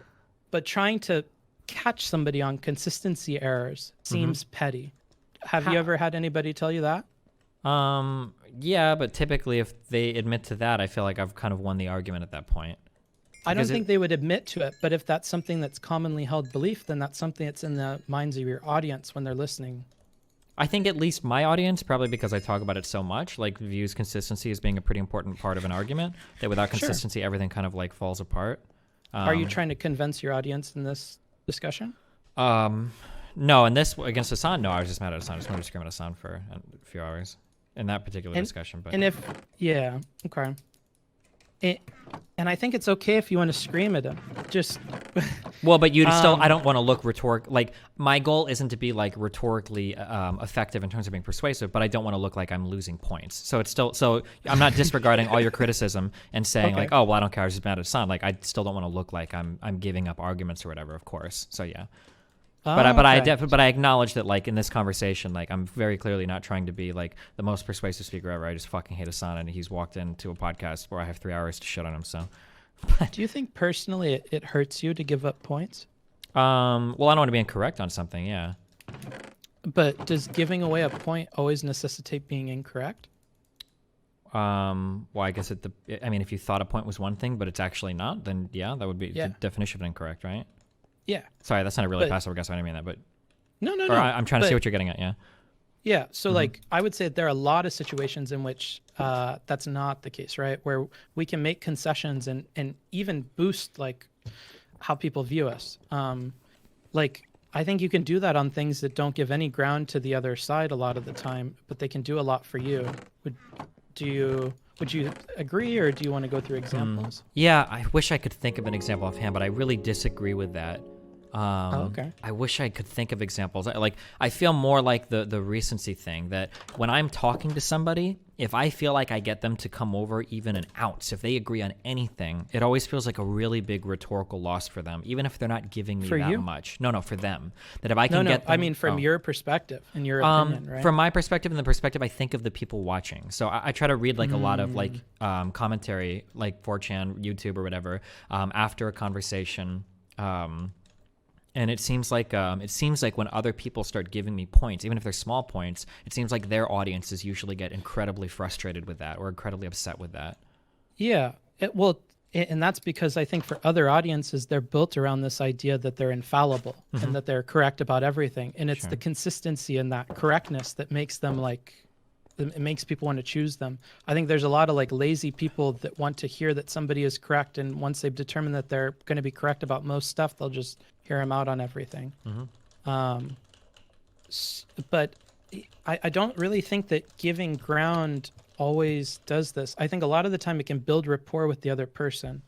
I guess we need to understand what we mean when we say giving ground, because I might agree with you actually. Maybe I'm arguing against nothing. What do you mean when you say giving ground? Yeah. I'll say concede points. What kind of points? Because that'll get us more into the direction of where I think we'll disagree. Do you? So I think you can concede arguments that either you present or you can give agreement. And I think this is most of the time when it helps you give agreement to what the other person is saying. Did you watch my conversation with Mike Enoch? A little bit. It was hard. Why? Just because I could tell that you were going at it one way, and I could already tell the way that he was going at it, and I could tell that like, Destiny's going to try to be wholesome in this one, but this guy is not having it. That would have been one where I would be super curious, because that's one where I would like made a concerted effort to focus more on rhetoric, and I'm curious how you think, because this idea of like, so that's why I asked you about giving points. Concessions to a JQ person though is I feel like you could do that way more with Hassan. It really depends on what we're talking there's about. So much common ground, right? Well, I don't know anymore. But like I really think that shows that you have this like crazy bias against Hassan. No, I don't think so. It would be significantly easier to convince him than an alt-righter, right? I think that both are similarly difficult to convince. I don't think the ideology is so important so much as the way that you wear it. So like, for instance, like you said for Hassan, like his ideology is part of his character. Like it's inseparable from who he is. And I think for a lot of JQers, alt-righters, I think it's similar. But in terms of like, could I convince Hassan's audience as easily as I could convince Mike Enoch's audience? Probably. Like I would agree to that, of course. Yeah. But I just think like at a logical and ideological level, you guys are way closer. I'm absolutely diametrically I would think Hassan is much closer to ideologically somebody who's alt-right versus somebody like me. 100%. Really? Yeah, so we talked about this in our first discussion. I'm not really concerned with the conclusion so much as the thought process to get there. And the thought process between somebody like Hassan is very similar to any other like massively ideologically driven person. You have a singular lens through which you view the world, and every single problem passes through that lens, can be explained by said lens, and then that lens incorporates a ton of conspiracy theories and whatnot to justify itself that becomes self-perpetuating and can never be challenged. Like that could describe tons of different ideologies. I'm not saying that like the left and the right are the same or Hassan is an alt-right or whatever, but like that type of thought process can go across a ton of different different ideologies. But like in terms of like Hassan arriving at conclusions because you can tell that he did the research and he reasons his way to a particular point, I don't believe that. I didn't say that. Okay, yeah, but that's how I view myself. So like ideal. Well, I would like to view myself that way, right? Of course. Now everybody says that, of course. But yeah, I don't think there's a lot of people that are interested in like reasoning out like a particular position and then that's their position. More so they have an ideology that they cover themselves with and then they stick with that literally no matter what. Well, he's got that lens. And I think it's so this is why I really wanted to talk to you about rhetoric is because I feel like you have an ability that not a lot of people have, and that's that like all of the arguments that you've ever had with people and like the dialogue trees they go down, you have all that and it's like readily accessible. You know how like so many different people are probably going to think. Yeah. I think the issue is when you make that apparent in the way that you talk to people. Like, oh, okay, this guy thinks I'm this. And even if they don't believe in the thing that you think that they are, or even if they do and they're trying to hide it, like they're going to try to hide it because it's obvious you know what they are. I think it's way more powerful to have that position and knowledge about the way these arguments and things can go. But like keeping that close to the chest and being like, okay, like on top of that, I know all of your biases and I can recognize them super easy. I know where you're getting this information. I know the arguments probably because I can break them in 2 questions. Like I have such a good understanding of this whole field and of the lens that you view the world through that it seems like you're in a unique position to try and like change the minds of people because of that. Like if you already know how all the arguments are going to go and you kind of know like their general lens through which they view things, I think it's easy to slot in like better options for what they have. And yeah, fuck. That's why I really wish. Sorry, finish your thing, Go. And yeah, in understanding where they're coming from, which is part that I don't think we do as much. Yeah, that's what. So that's fuck. So like the concessions that I was making to Enoch weren't things like, yeah, maybe the Jews really are trying to kill all white people, but more so like, yeah, maybe you do feel like right now you don't have a place in the world, or maybe you do feel like society shits on like a particular type of person more. And then the goal was to acknowledge those points, but then offer like an alternative, like maybe a healthier way wouldn't be to have a movement based around white people, but maybe like a group of people that do things together, whatever. It was kind of the idea there. Yeah. Yeah, and working within that conspiracy to wherever you have to be. Now, Hassan seems like he's only recently gotten on this conspiracy thing. And no, I don't agree with that. But go ahead. Oh, okay. Did you ever watch a conversation we had a long time ago about reporting breaking news? I think you've referenced this a bunch of times. Fuck, I don't like to give you my. Know it from your. Yeah, I don't like to give you my. I'll try to summarize it, but obviously there might be a bias that I'm not aware of. I knew from the very first time I talked to Hassan that we were fundamentally different. It was just very obvious in the way that we arrive at conclusions. So we had a big disagreement maybe a year ago. I don't remember exactly when, but it had to do with reporting breaking news. So there was a shooting where a white adult killed a black kid. That's what had been reported basically. And I think Hassan did a report where they reported that news, and then at the end they just talked about hate crimes that white people were committing against black people. And my charge was that I think this is really irresponsible because this is similar to when a bombing happens and there's a brown person involved and we instantly jump to it was a Muslim terrorist. And he tried to say, well, these two things aren't equivalent for reasons. And it actually ended up turning out, as the news came out, it wasn't actually a hate crime at all. It was just a random, like it was a gang shooting and a stray bullet had hit a kid in a car. It was tragic, but it wasn't a hate crime at all. But he, like, until the very end, he contended that these two things were not even close to comparable with one another. And I mean, like, it was pretty obvious looking at that point that the thought process was more just like whatever suits my ideological end, it becomes okay. That's what it felt like, yeah. Yeah. Now, if the goal was to make it apparent to everybody that it was incorrect, I think asking questions and things with the intention to highlight the absurdity of his position is what you would have to do. Not to prove it wrong, which is like slightly different, but the questions and direction you would take the conversation would be really different. Sure. I would say that for most of these conspiracy people, that's the direction that I think you could take it. Like you just have to, because it already seems like you're going into a lot of these discussions thinking that they're conspiracy theorists and thinking that they're viewing the whole world through this like unidimensional lens.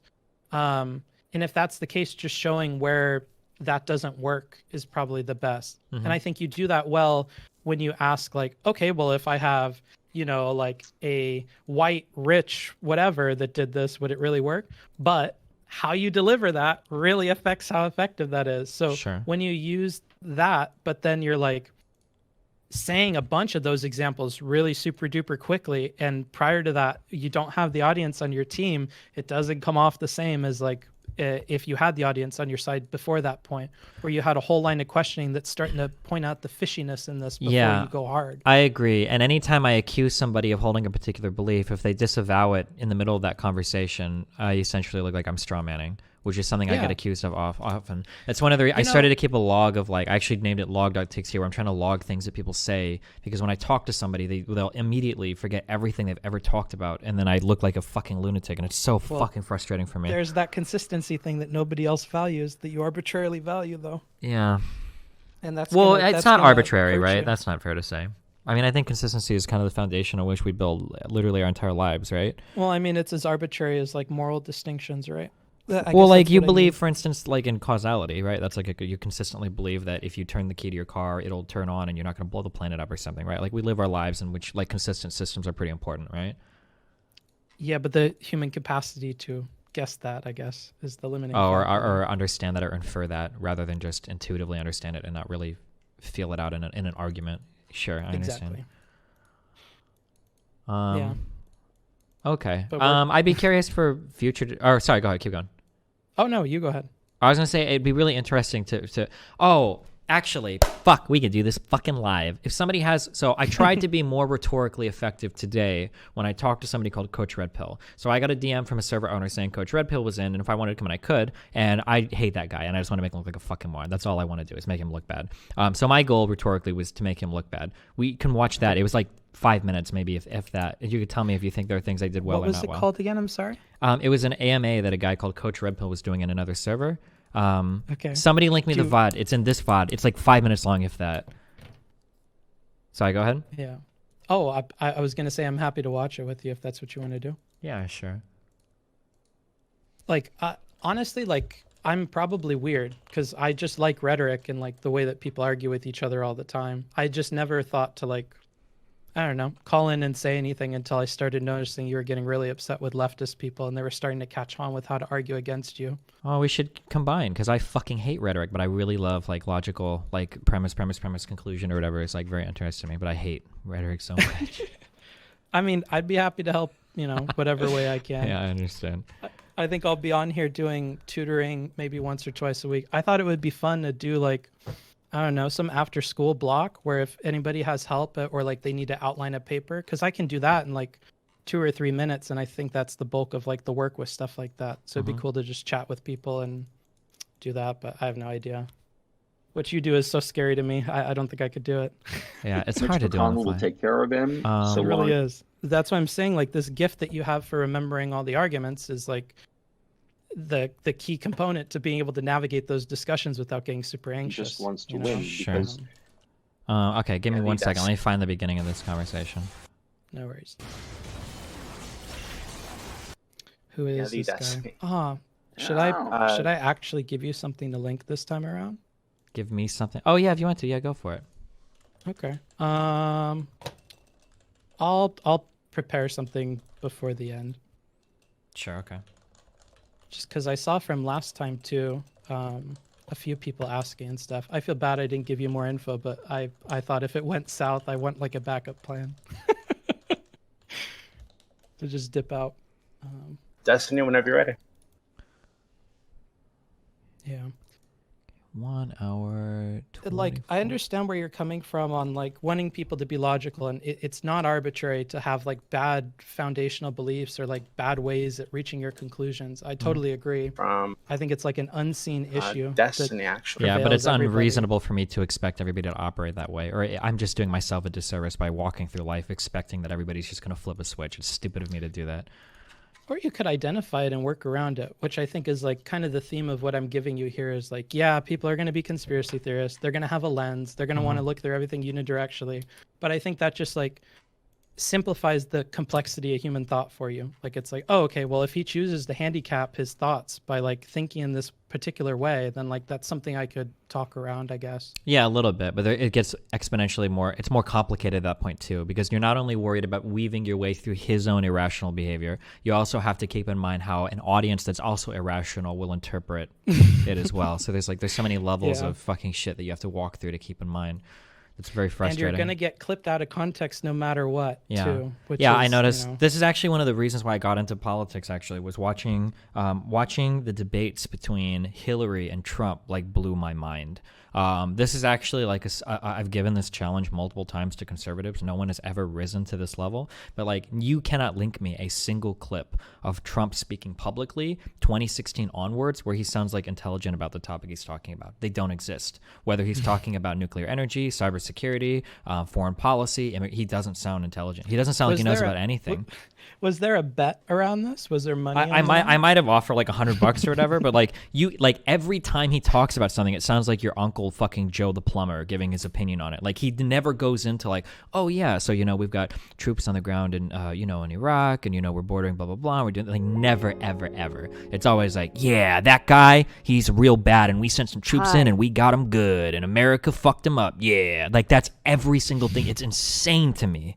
But like, and in every debate I watch between him and Hillary, where Hillary obviously is a plethora of experience on these areas, my takeaway was like, okay, like holy shit, like Trump looks dumb as fuck, but nobody else saw it that way. Like, everybody saw Trump as like smashing her during all the debates, and it's like, fuck. I understand why. I knew we were gonna lose the moment I saw them debate. Actually, in my opinion, I just saw that this is going to be far more effective than Hillary. Yeah, because nobody cares about like the actual numbers or facts. They just care about who's rhetorically more effective.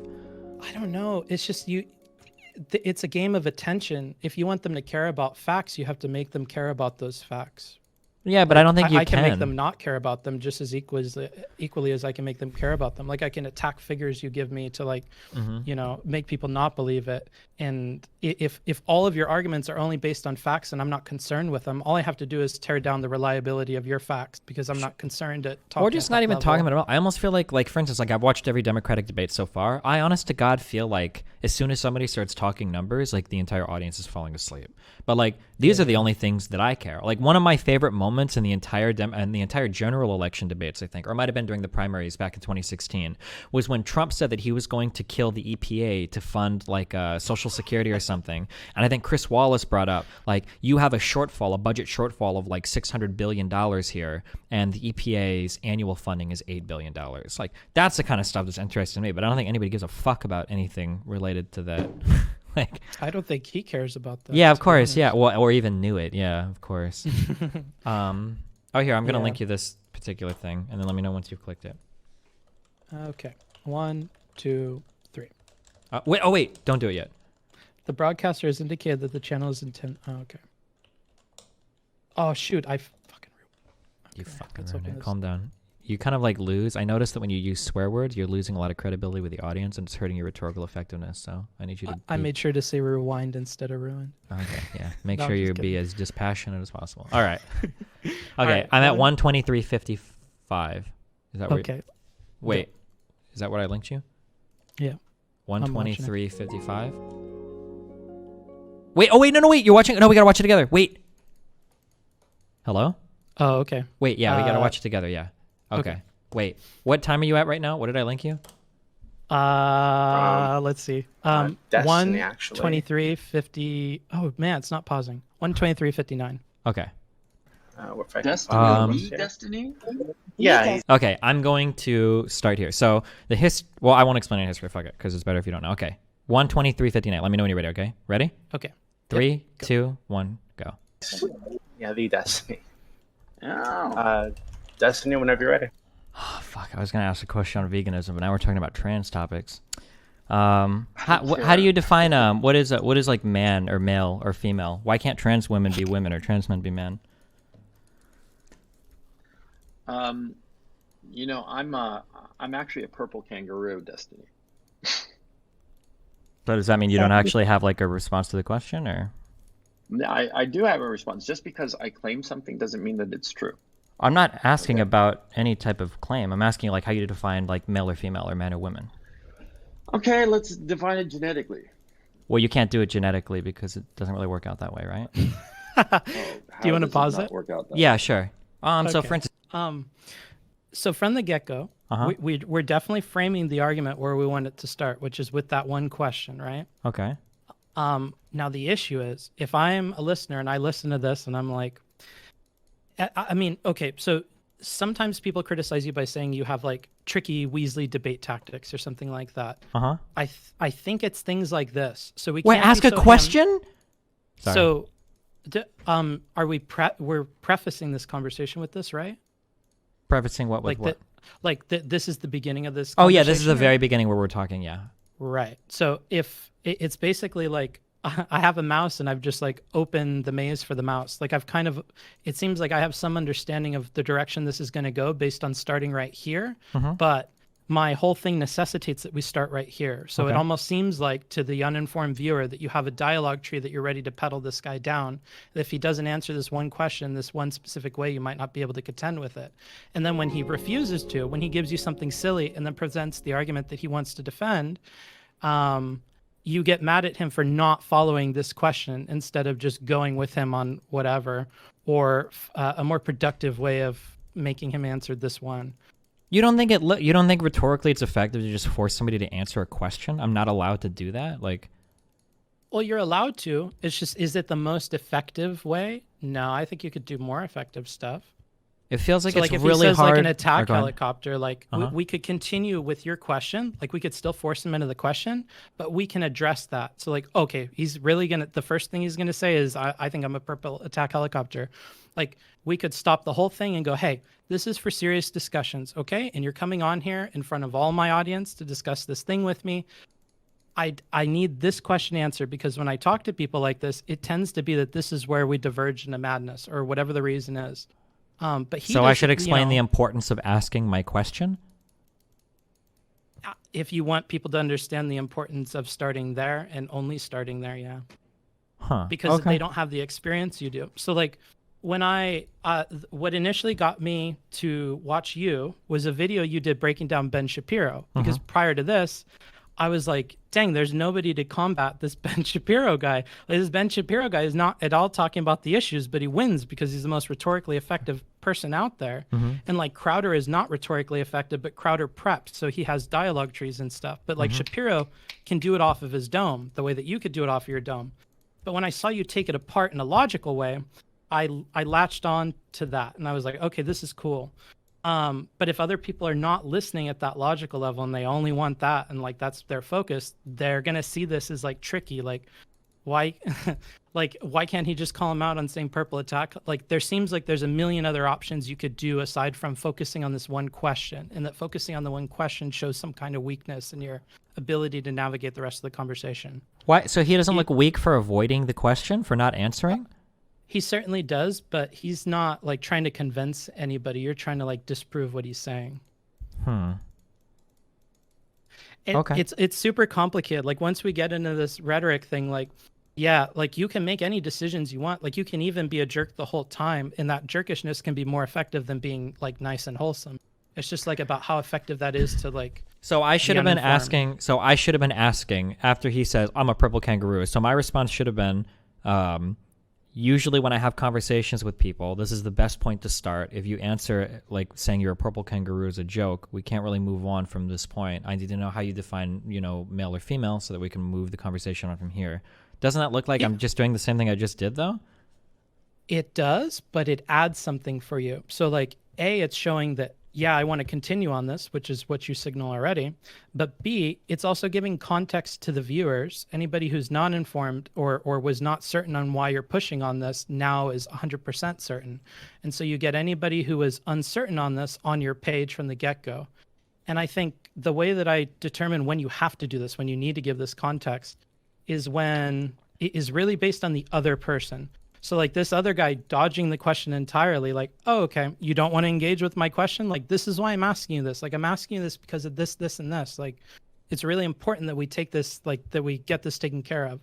Or if I wanted to be a jerk and I was in your same position, I would be like, I don't know, like, you want to come on here and then you don't want to actually debate when you're given the opportunity to debate somebody, or you don't want to talk about substantive issues when you're given the opportunity. It would seem like you probably don't have anything substantive to say, And in that case, we did the same thing, but there's an edge to you there because we know why you're doing it. We know like why you feel you're confident on it. Like you could appeal to authority. You could insert so many other things while you're continuing to go down this line of questioning.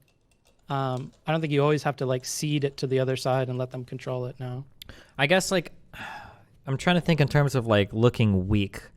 Like if I had the yeah, because I know for audiences like these, like this is where the whole right builds their thing on. Is like when you look at Ben Shapiro, he looks like strong, dispassionate, disconnected. You know. So if I say like respond, what you know how to respond. That's I think where your confidence should be coming from. Is that like well, but you like don't have to control the whole thing because whatever direction it goes, I feel like you're capable of. Well, but that's the whole thing I'm trying to avoid, though, right? That we established in the Hassan conversation. Like, I don't want it to go. I actually consider this to be one of my biggest weaknesses. Is that confidence? Is that if you want to talk about trans issues and then you want to go and pivot over to something else, I'll follow you anywhere because I feel like I can debate you on any topic. But then any time I could gain a point by closing out a line of argumentation, I lose it because I'll just follow them off into something else, and that confidence ends up being my undoing because I won't just sit there. Yeah. So like here, I feel like if I just ask you, how do you define like male or female? And you say, well, I'm a purple kangaroo. That I have two responses to that. I can either say, are you unwilling to answer the question? Which seems rhetorically strong. Or I could say, well, the reason why I'm asking this is because it seems like most people diverge at this point in terms of how they feel about the issue. So I'm trying, like if I give like the longer explanation, it feels weaker than the brevity that comes with the like, can you not answer the question? I mean, like we could also take it in the direction of like, what is the thing that we think these people are missing to change their opinion on it? Like, I think a big part of, or one part, there's a lot of different things you could present that are going to change people's mind. But one of them is like, it's how somebody feels, right? Like their whole physical body is a dude, but they really feel like a girl, and they whatever. If we want to start there, we could by going like, okay, like, are you a purple kangaroo that feels like a boy or feels like a girl? Because then he didn't prep for that. So he could go like, what does it matter how I feel? Well, I think that's what determines your gender. Let's talk about that. So I think this is where I disagree with most people, like blah, blah, blah. Like there's a million clever ways. I think just taking a second to think of a clever way that is more wholesome or highlights what you want to highlight instead of not doing that is good. I mean, like, okay. I don't mean to nitpick this. I more so was upset with the Hassan thing than this because I felt like you could do a lot better. Okay, yeah. There's just so much like to balance. Do you want to continue with this one? What right. What time are you at right now? 1:25:13. 1:20. You're gonna have shit. You're so far ahead of me. You're at 1:25:13. Yeah. Okay, hold on. Let me. Women or that are like that have an androgen insensitivity. You have a lot of intersex people that can represent sexual traits in different ways. So genetically, unless you want to give me a more precise genetic definition. Like also, I'm pretty sure that you make the determination of whether or not someone is a man or a woman. Wait, hold on, wait. I'm still not even caught up to where you're at 1:25:13. You said. Yes. Okay, hold on one second. Ever knowing what type of chromosomes they have. So you're just so much smarter. This is a lot like when that hostage negotiator said, like, we can look at case studies. Well, you wanted to. But, it seemed like every single one is different. You were case studies talking about how horrible. Rules of thumbs for making decisions on the fly. Okay, I'm at 1:25:13 now. 1, 2, 3. Well, puberty blockers and stuff for it. So I thought maybe you had like a consistent definition of. I do have a consistent definition. Men are individuals born with XY chromosomes, and women are individuals born with XX chromosomes. Do you know what kind of chromosomes you have? Have you ever had them tested before? No, I don't need to. You don't think you need to have chromosomes tested? No, because enough of my secondary sex characteristics are so typically male that the odds of me being XY are astronomically high. I'm fairly confident that I was born a guy. So you think that you can tell somebody's chromosomes just by looking at them? Yeah. Doobie? Yeah. Oh boy, all this wordy talk. Boring. Okay, so I'm pausing here at 1:25:59. Okay. So I feel like, do you feel like he's losing ground when he says like, well, I'm fairly confident, like I think blah, blah, blah. Like, does it feel like, should I point out that he's using weasel words, or should I just let that kind of hang out there? Like, I feel like if I don't talk and I just let him, I'm giving him rope here, no? Or do you think? So at this point, he's memeing you. So I guess it's like, if you want, like, what is your goal at this point? Is to make him look bad. That's my only goal in coming in here, is to make him look bad. All right. Well, I mean, like, there's a bunch of ways you could do it. He doesn't sound like a super, like, educationally savvy dude. So probably talking about chromosomes or, like, what they are, or how you could identify them might not be as effective as, like, one that's super simple to understand and really intuitive. If you could diffuse this aggression that he has, is when you talk about parents and step parents. I think that clicks with people. Like, I use that in tutoring a lot. when I want to explain trans stuff is like, if you saw a step parent or no, it was like a foster parent, you would still say that they're the parents, right? You would still say that that's the mom, that's the dad. That distinction's arbitrary, and I don't even think you normally consider it when you use the words. I just think that we don't have things like that already for males and females, so there's not this like acceptance already that you could be one or the other. And then there's this whole other group of people that feels like for some particular reason you shouldn't be able to be one or the other. And I think that comes from different spots, but I think there's a lot of people that just follow others with that opinion. So all you have to do to break it is address the points that got them on board with it. Like I have the benefit of not having any like preconceived whatever when I'm in tutoring or when I'm talking to parents or even graduates. So when I don't agree with them on like a political thing and I really want to change their mind, I usually ask them like, oh, like who's somebody I could listen to that tells me more about this, or like, oh, where did you hear that from? Or like, I wouldn't word it like that because it's awful, but I would try to tease that info out, because if I know where it comes from and I go or have some understanding of that person, which I think you already have an understanding of a lot of different sides of all the arguments, then you kind of just work within that to explain it to them like, hey, so I watched so-and-so, you know, give some kind of opinion that you had about it that's not super negative, like pick something good to say, and then be like, when he says this, what do you think about that? Or like, do you think he's correct when he says this? Like wherever you can poke those holes, poking it in the source is going to be a lot more effective than trying to like poke it in the person, because the person hasn't defended all this stuff. And I think they're more likely to defend it if you try to poke at these ideas in them than if you try to poke it in some external source. What do you mean by that? Can you give me an example? Like basically bringing up the idea again and then seeing if they'll defend the idea rather than just vaguely referencing it in the past, or? Yeah. So like I've had people tell me that like, well, like I'm going to be screwed. I'm going to lose my healthcare and I'm going to have to talk to some stupid socialist doctors if we get this Medicare for all thing passed. And like, okay, well, we're way off here. So where did you hear this? Like, you know, who told you this? Well, Suzanne at work, she watches the news all the time and she was saying that blah, blah, blah, blah, blah.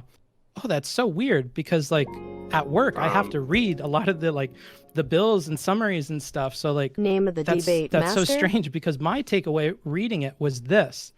Well, bam, now all of a sudden you're a bigger source of authority than whoever that other person was. So I'm attacking the authority of that person because I identified it as not being super strong. I didn't even attack the arguments at that point. But if you're like, if you have a rule that you need to attack the arguments, then you can attack whichever ones you feel like you have a good approach to. It's convincing for that person. Gotcha. And if it's convincing that person and the audience can see somebody change their mind live on stream, and you're the person providing that better opinion, people are honestly a lot of the time just seeking out better opinions, especially people on the right. They want an authority figure that they feel like they can invest trust in, that's going to produce like consistent results. It's why people like Jordan Peterson, they think his political, this is something your friend said, the left political guy who's really, really good. What's his name? He's not super left. He's one of your friends. What? Kyle Kalinske, Mind Waves? No, he has like a whole show. He runs David an Pakman? advertising. Yes. Yeah. That guy. This is something that he says where it's like, oh man, I've already forgotten what the point was, but he's really good about that. You have to just like work with people on it. Okay. But it has to be like a wholesome approach. A lot of the time you can just attack the source of the information. You'll get somewhere a lot quicker, because you're talking to somebody who's ignorant as to like the foundational beliefs that led to whatever the idea is. So like if you try attacking them at that fundamental level, or like make them question a belief that they aren't even personally invested in, like they're just going to get frustrated and confused and probably going to go back to that person and listen to them even more intently. This time, like, don't you run the risk if you do that of them bringing up some source that you're unfamiliar with and now it looks like you've lost? You do, but that doesn't mean you've lost if you just haven't read a source. Well, but like, so let's say, for instance, we're going to talk about like whether or not black people's DNA is inferior to white people's, and all of a sudden I start citing 15 random, you know, non-geneticist related like PhDs, and that's my source, and now I have the authority in the argument. How do you ever come back from that? I mean, you have to take that argument to a different spot. But then doesn't that look weak every time when you try to weasel out of that or whatever? If that's the point you lost on, then that's kind of a point you lost on. I think there's grace in defeat. So like if you concede that, you look a lot better than if you fight on the way out. Like you don't want a bouncer to kick you out of the bar. You kind of just want to go. Like you've made a fool of yourself at the point where they've asked you to leave. And the damage from that can't be done, but you can certainly change the minds of like the owners and the bouncer if you're cool with them on the way out. I think that has to be something you do when somebody corners you like that. I mean, it's going to happen. Like people are going to bring stuff up. And I think just how cool you are with it is going to determine like what effect it has on you. So like, if you're kicking and screaming and you got something wrong, it looks even worse. Like when Hassan pointed out that you were incorrect about that half figure, it was the screaming and fighting on the way out, admitting that, and the pivoting to another point that made that like a particularly sour loss. If you would have been like, oh, my bad, you're totally right. Not half. But if I remember right, he did have to cut back on it, didn't he? Because his doctor, I would have imagined, would have asked him to. Like that is a totally different thing than what you said, but it would have had a totally different effect too. Even if the result was the same, you had to concede that point. But I think oftentimes if you know you're at the point where like you can't contend with a source or you can't contend with an argument, I mean, just the fact that you recognize that and aren't continuing down that path is really good. So it's just about a graceful exit from that point. And if you can like gracefully give things to people, a lot of times the audience knows what works on everybody. Like, oh, this is the gotcha. This is the gotcha. Like, how's this guy going to take the gotcha? And if they take it well, then the audience is like listening for the next one. Like, okay, he made it past this. Like what's next? And I think it's just about what you do after that, really. Gotcha. Okay. Interesting. All right. I'll keep it in mind. All right. Anything else you want to bring up? I mean, like I had this whole talk marked up, so if at any point you want to go through it, we can. Are there any other big points that you feel during the talk? Yeah, I think that like if I have to think about like the big takeaways that I have is that one is it's basically like going to court. If I want to do something against somebody, I have to establish and build that case in front of a jury from ground zero on up. And I can't rely on the jury having prior testimony or something in their head. I have to build that case then and there, and then that's the only thing that can be admissible in the court in that particular conversation. That's one thing I have to do. And then the second thing is to be careful, I guess, when I respond to certain points that I'm not... Or no, wait. Go ahead. To keep in mind that bias in the hyperbole that tends to follow it, or the aggression that tends to follow it. It's a useful tool and it's part of your brand, but just making sure that the aggression is coming on points you're confident can land, or that the aggression isn't clouding the point that you're trying to make or the way it's coming out. Gotcha. Okay. So if I am hyperbolic... just make sure it's on something that's like correct. Well, how could I be hyperbolic then? So let's go to the Bernie heart attack thing, right? So if instead of saying Bernie had to cut back like half of his events, if I would have said like Bernie was practically fucking dead and he had to cut back 30% of his events, well, couldn't you attack the hyperbole that way? He wasn't practically dead. You said a heart attack. 20 million Americans a year, blah, blah, blah, have a heart attack and are fine. Yeah, you could, but like which is weaker? The fact that you got the 50% number way wrong because he made it a whole point that he was doing a bunch of stuff after the heart attack and he wasn't going to cut the pace down too much, or somebody really like defending the idea that like a heart attack is not that big of a deal. Like I think you're going to be way more confident arguing that no, a heart attack is a big fucking deal. Like, do you really want to argue that right now?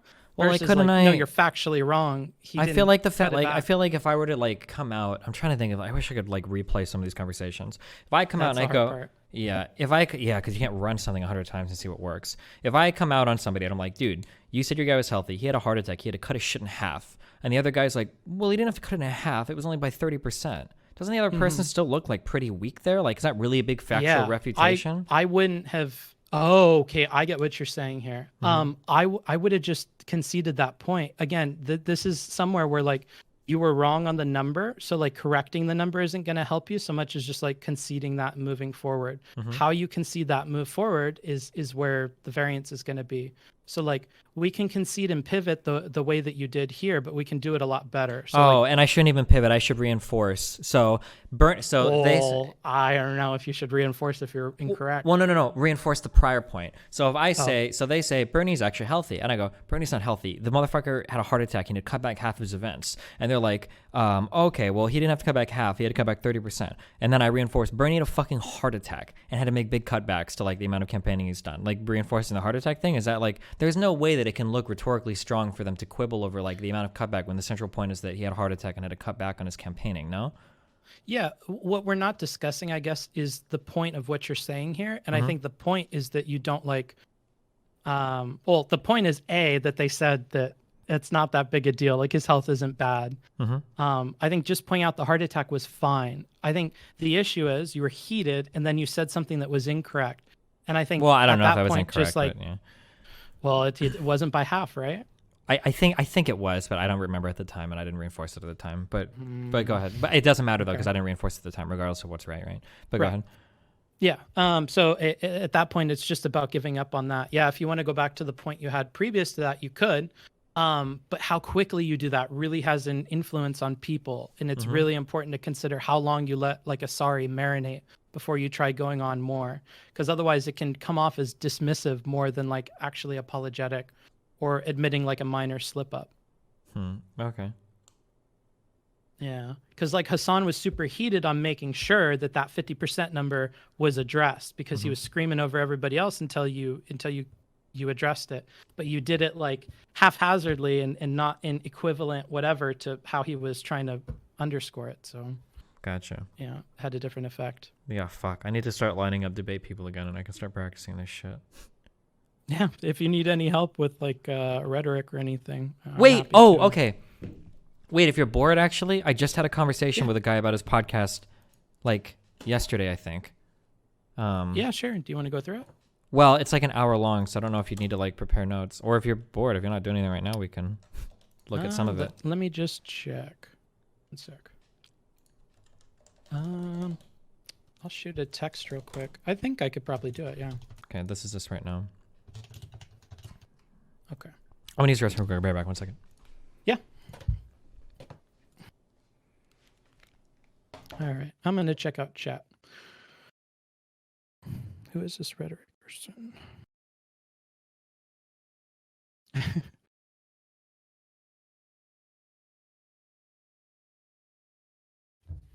Hi, chat. How are you guys doing? Who is this guy? Oh, I'm just an essay writer. I help graduate people write their papers. So arguing is something I do typed up, but definitely not what the big guy here does. Hi. I like that. It's so cute. Hope that doesn't mean dumb or something.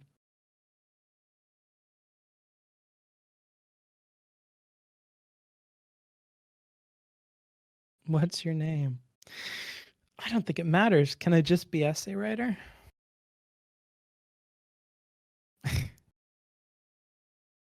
Stretch. What does this mean?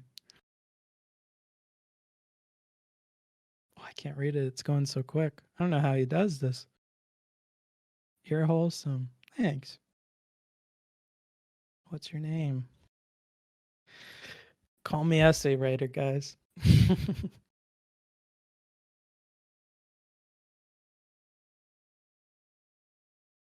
He used to say edgy jokes. Yeah, I did.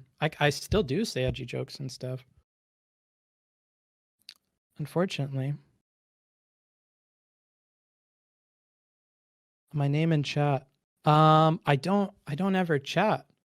Unfortunately. I'm unfortunately a V Omega little D loser, as Jake and Bake would put it. I do not watch him live. It does not unfortunately, it does not talk fast enough for me. It's kind of really slow without all the edits. No, I'm not the real essay writer. I think that's like a V Omega little D. That's cool. 2 times speed. Nah, I hit it with that 3.5 if I can take it. Destiny is a little too quick. He needs that 2.5. He's a lurker. I thought a lurker was somebody who was on Twitch chat, aren't they? They just don't talk? Might be wrong. Does this guy has a name? So fast, 3.5. I think it's like you get used to it. I definitely started at like 1.5 or 2, but if it's like a lecture or something. 1.5 or 2, what? Starting out like with speeding up a video. I said I do it at like 3.5 or 4 and they freaked out. 3.4. That's got to be a really fucking slow talker, no? I almost meditate when I'm listening to it like that. So I'm literally doing nothing else but listening. I feel like I can listen to casual talk or like political stuff at like 2 to 4 times speed. I think I can do 3 to 4 times speed. But if it's like information dense stuff, like I have to do it at like 1 or maybe 1.5 if they talk very slowly. If it's stuff that I'm not like familiar with, I can't listen to that at super speed. I won't be able to do it. I think conversation has a rhythm to it. So as long as the person's rhythm is okay, then it's fine. But if they like stutter or switch between topics too much, yeah, it's like hard to follow. All right. I have this all pulled up. I know you're eating, so if you want to wait a little bit, we could. No, the thing that I linked you? Yeah. Okay. Are you listening at 1x right now or 2x? I mean, if we're going to be pausing and stuff, do we want to just do it at 1x? Yeah, that's fine. Okay. So we can start it in 1. Wait. Okay. You do it. Yeah. Hold on. Somebody linked me a clip. If they're streaming, They're not fucking streaming it. Ready? Never stream it. They're not fucking Did you streaming message it. me? And if they do, I actually will be like, I'll be like, what the fuck? Dustin. Yeah, well, Dustin, What? Can you give her the address? get ready to I win. did. Sweet. Okay, cool. Greek still streaming it, Greek is streaming it, Greek is streaming it, Greek is. Wow. Listen, dude. Sometimes, Dustin, Yeah, you can expose him, go ahead. it be like that. You can expose him. I don't care. That's messed up. It definitely is about view count, 100%. I already knew that, but it's just it's sad to see it for sure. Wait, what are you talking about? Remember the day where they were like, oh yeah, we never want anyone streaming over at our house ever, anyone? Yeah. Yeah. Listen. Okay, I don't care what they're saying. Okay. Okay, I'm going to say 3, 2, 1, go. Okay, ready? Okay. Okay. All right, 1 times, ready? Mm-hmm. Okay. 3, 2, 1, go.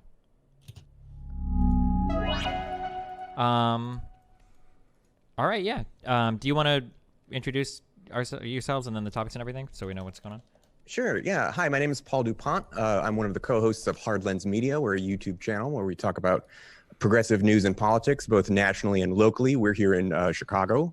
And I wanted to talk with you. I caught a video that you did recently where you were talking about the Iowa caucus and some of the conspiracies that have propped up around, particularly Pete Buttigieg and his involvement with the app, and conspiracies about the veracity of the vote totals themselves. But I also wanted to go ahead and talk a little bit about the candidates that we support, and curious about your opinions, and wanted to share ours as well. Okay, yeah, sure.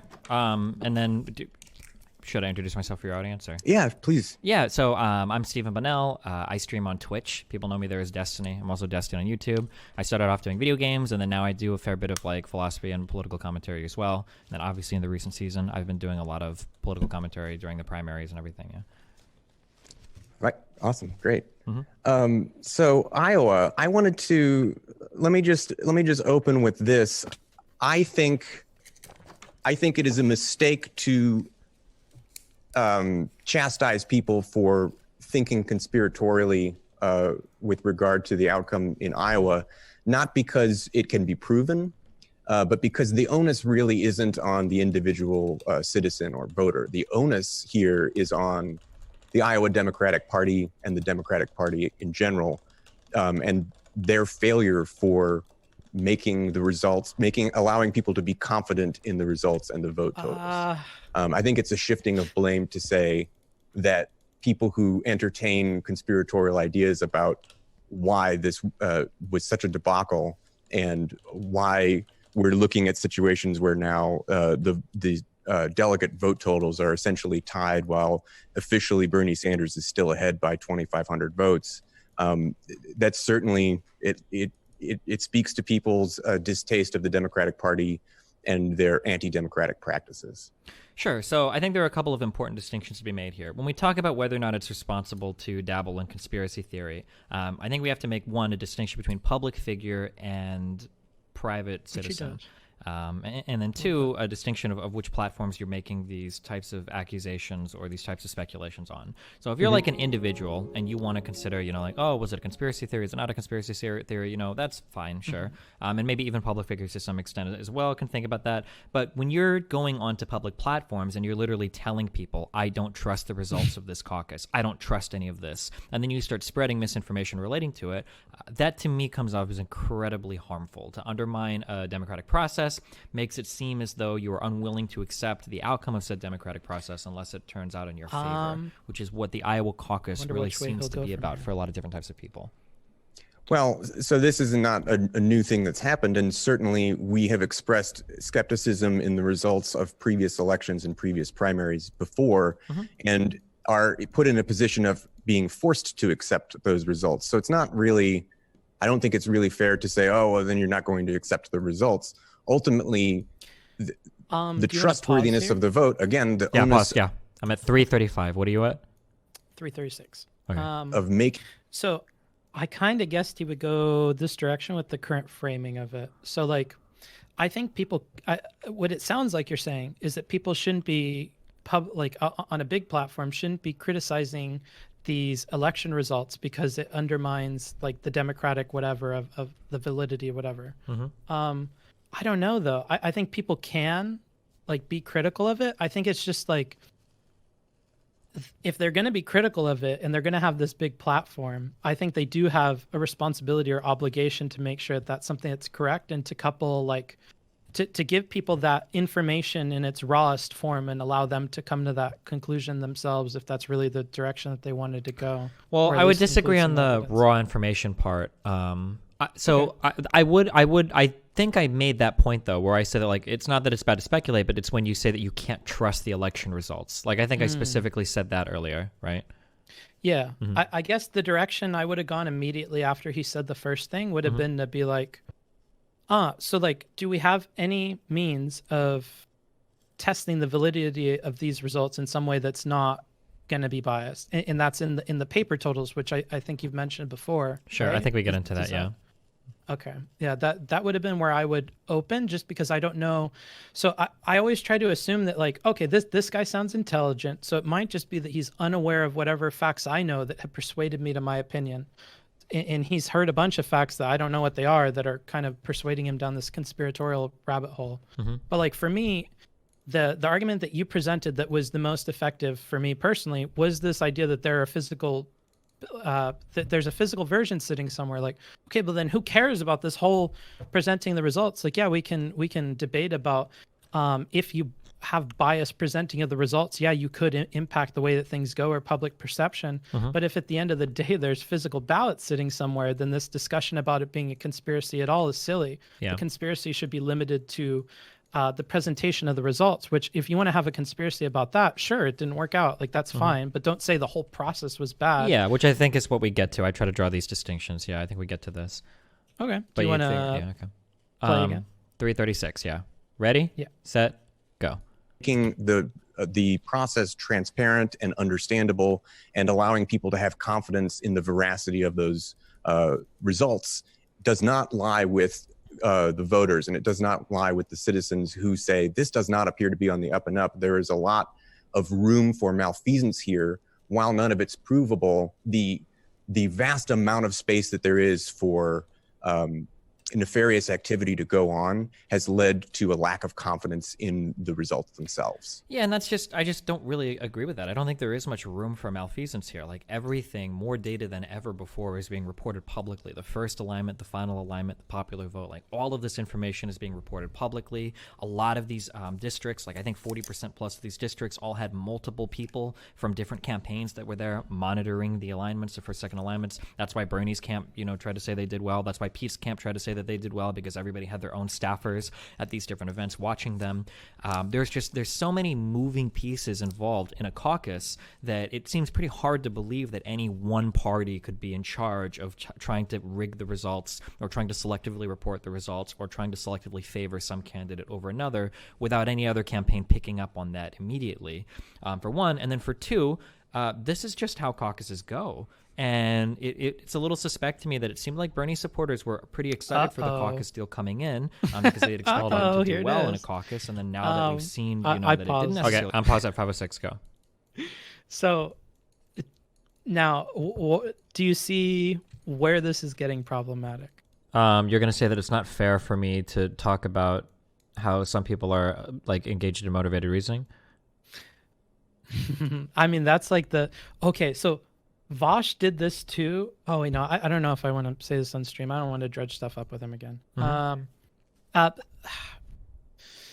You can frame something in a way, explaining it in the past, but I don't think it's getting at like what I'm trying to get at. So like, yeah, we could explain what you said there that way, but the way that I'm looking at it is like, we're trying to take this square peg and we're trying to fit it into a hole that we think it's going to fit into. And we're kind of just hoping that that's the case at the very beginning of the discussion.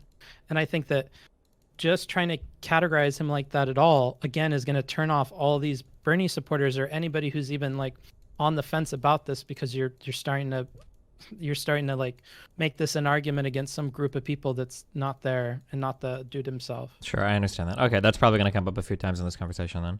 Okay. What time are you on? It again? Yeah. 5:04? 5:04. Hold on one second. 5:04. All in a caucus. Okay. I'm going in 3, 2, 1, go. And then now that we've seen, that it didn't necessarily turn out that way, now we're pointing to all of these issues with caucuses that we've always known these have existed. In 2012, the Republicans had a huge issue with caucuses. I think it took them like 3 weeks to get the results from that. I think they're and complaining we've about seen the the coin app too, flips not and the all the dumb caucuses, memes and the craziness. And No, they're complaining about it the just caucuses. seems weird that now we're pointing all of this I out mean, he's because we're not happy with the okay. results. Oh, yeah, when yeah. we knew all of this going into it. Those would be my 2 big points for that. Okay, so let me take on both of those 2 big points. First, more data does not mean more reliable. It just doesn't, right? It is, we've got first rounds of voting and second rounds of voting, popular vote totals, state delegate equivalents, actual delegates that would go to the primary, re-canvases of things, extra data. That is, in my opinion, that's obfuscation by means of overcomplication. Right, it's designed to give almost every candidate some kind of little win. Oh, this candidate did well in this first. I'm sorry, what did you say? I said he is definitely complaining about the primary now. Yeah. Yeah, they all do, but maybe I shouldn't have assumed that. Sure. Like I think you have one thing that you disagree with, and you have a few points that are like important informational things to give to Bernie bros. I think you would be more aware of these if you took a more wholesome approach to some of these conversations and figure out like, not only like what are the bad arguments people hold, but like what is maybe some info or arguments they've actually never been exposed to. Because like we've discussed last time we talked, people can't put themselves in the shoes or perspective of other people. And if you're able to do that, I mean, I know all the good arguments. Like, I think that, for instance, like I think that you can make a good argument that the fact that political system is so heavily incestual means that like a certain type of culture might run, congruent among a lot of these people, such that it will, in a subconscious way, might favor like certain people. I think that there are strong arguments that you can make down that, but that's a far cry from the shadow app that was funded by gay man Pete is literally misreporting results to favor Pete and destroy Bernie's campaign, right? Like these are worlds apart from each other. But he didn't make that argument yet. Of course, yeah, but I don't think I've necessarily attacked him on that argument either. I don't think I've brought that up yet either.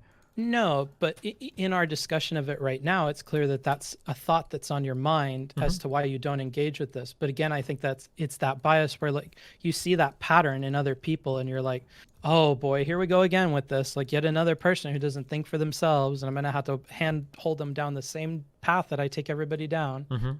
I think if instead of like being upset with that task and like having that show in the process, just being like, okay, well, I'm going to keep trying to isolate down what is the thing that certain people need to hear to move on this a little bit, or at least so I can build some rapport with them. It's like, where's somewhere I can agree with this guy? Like, okay, yeah, like this private company distributing the things, like, yeah, we could say a million things about that private company. But like this issue in particular, I think comes down to knowing that there are physical ballots for the election, because there's questions as to the integrity of the election itself. And then there's questions about the integrity of the reporting. I think that they have a good point on the integrity about the reporting, wouldn't you? No. Okay. I think the information it's all too public. Like everything can be seen by, and there are so many different campaigns that had like literal staffers at all of these caucuses.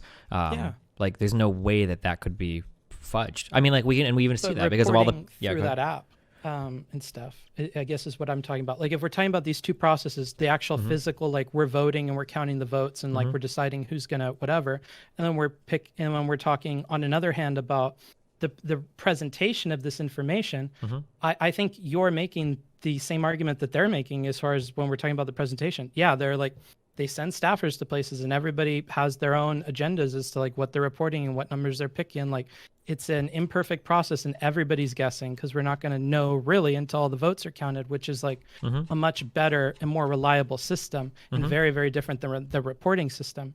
So making this initial distinction and separating these two things, the reporting system from the system itself, lets us like handle them one at a time. Yeah, I agree with that. I think we might make that distinction later on. I know I have in the past, but hopefully we do in this conversation. I'll remember. But just from like the 2 or 3 talks that I've heard you have with people on this topic, from my like ignorant perspective, that seems to be the two problems, is like the physical process, which I think if you have a bunch of problems with, like either it's because of the process or it's because of the actual counting and stuff. If your problem is with the counting and stuff, I think you're out of your mind. But if it's with the process itself, like, yeah, it's bad. And if you really are calling it bad now, I would agree that if you were, singing its praises in the past, you probably didn't know how it worked, huh? Yeah. So and I think most people didn't. Well, they didn't know. I think most people do. I mean, don't we all remember in 2016 the Bernie stuff, the crazy shit that we all made fun of when Iowa happened, like last election cycle? I feel like we've seen this. People. Not everybody was as invested in watching primaries and stuff last time as they were this time because Trump didn't happen, right? Yeah, maybe. I guess maybe that could be true. Like I just always try to assume that people don't know stuff, and maybe that's like a theme here. Is like we have to assume that nobody paid attention last year. Anything. Like, I bet there are a lot of people. Like even if we were to ask, like how many people probably know at some level how the primaries work or how caucuses work, like they probably don't. I think most people don't. I don't even expect them to. So like I would just take it as my job to like, okay, like you have your own education on this. I'm going to give you like what I think the actual thing itself to be, the definition of the thing.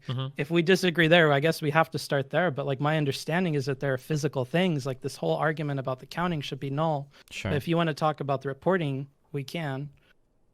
Okay. And like you would agree that the reporting can be fudged, or like the reporting is in general fudged because there's like well, it could be, but there's a huge difference between like the reporting is imprecise versus the reporting is deliberately fudged. Yes, right? Yeah. But you can agree with them on it being imprecise, and I think that's like a good place to build. Like, okay, I can at least agree with you that like the way that we're measuring this stuff and reporting the results was really fucked this time. Like even with this app, like the app messed up. Like I think that's like at the heart of the issue. Yeah, the app messed up. Now, how you interpreted that mess up, the reasoning you think behind that, like, I don't think is correct. But I would agree with you that, yes, there was something funky there. Because when you're arguing against their conspiracy, it doesn't feel like you're arguing against the actual conspiratorial, like, claims that they're making. It feels like you're arguing against the idea that it could be rigged.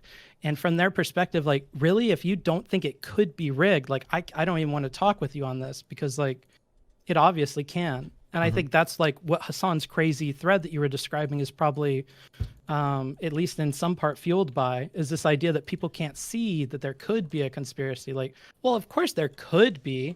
Well, but you can't. That's not. You can't just say there could be a conspiracy as a public figure. That you're heavily like implying that if you bring that out. Like if I come out and I say like, there's a lot of Jewish people that are really powerful in a lot of spots of the U.S. and like they have a lot of power, and I'm just what saying, you're doing like, with both of them is very different, though. So if I was talking to somebody who, like, again, you assume that your audience understands all this stuff about your arguments and whatever until the point where you might be like misinterpreted. Well, wait, but I feel like those two things are the exact same thing. What do you? So, furthermore, I guess I should add this: you don't have to say that like. Yeah, there could be a conspiracy, or yeah, it is really strange that blah, blah, blah, blah, blah. You don't have to lay it out like that because you are making clear to the audience what your opinion is in that situation. Sure. We can actually, something I can give you like that specific Hassan thread too. We can walk through that. I'm curious, but go ahead and finish your point. Sorry. Basically when you do this and when you do it the way that you did it, it obviously comes off as you're trying to paint a picture. But if I say something like, I agree with you that the reporting can be messed up because the actual system behind that reporting is awful. Like, yeah, nobody knows. Everybody's guessing. Everybody has people on the ground. They're trying to like reverse figure out what the thing is before anybody can actually know. And it's not worked in the past, and I'm sure it'll not work again in the future. So if people are really rigging that, I think, we could talk about that. And I guess it is possible, but I'm more concerned with addressing like the actual vote tallies first, for instance, would be the way I would take this conversation. I don't think I would ever make that concession that it's possible, though, because I don't want to get them Isn't it, though? The thing is, like, is it possible that maybe there actually are genetic differences between black people and white people that account for intelligence? Like, you have to admit that. Not that we've seen. No, it's possible. You and I both know that that's possible. Okay, but sure. I would never make that concession because we both know there's not the evidence to. No, it's the idea is that like the problem is that like if I was talking in an academic circle with a bunch of other like geneticists or some shit, and they would ask me, so what is your opinion on this? Like, yeah, I guess it's possible that could be a thing. Like I would readily admit that in a circle of people that are all having conversations in good faith, and I know like what's going on here. But if a 100%. White nationalist were to come at me and ask me to concede that, I'm never going to concede it to them because that concession means so much more and it's going to be taken so much differently for them than it would be with something that I'm having a conversation in good faith to. That's one of the things that I worry about when it comes to conceding certain points.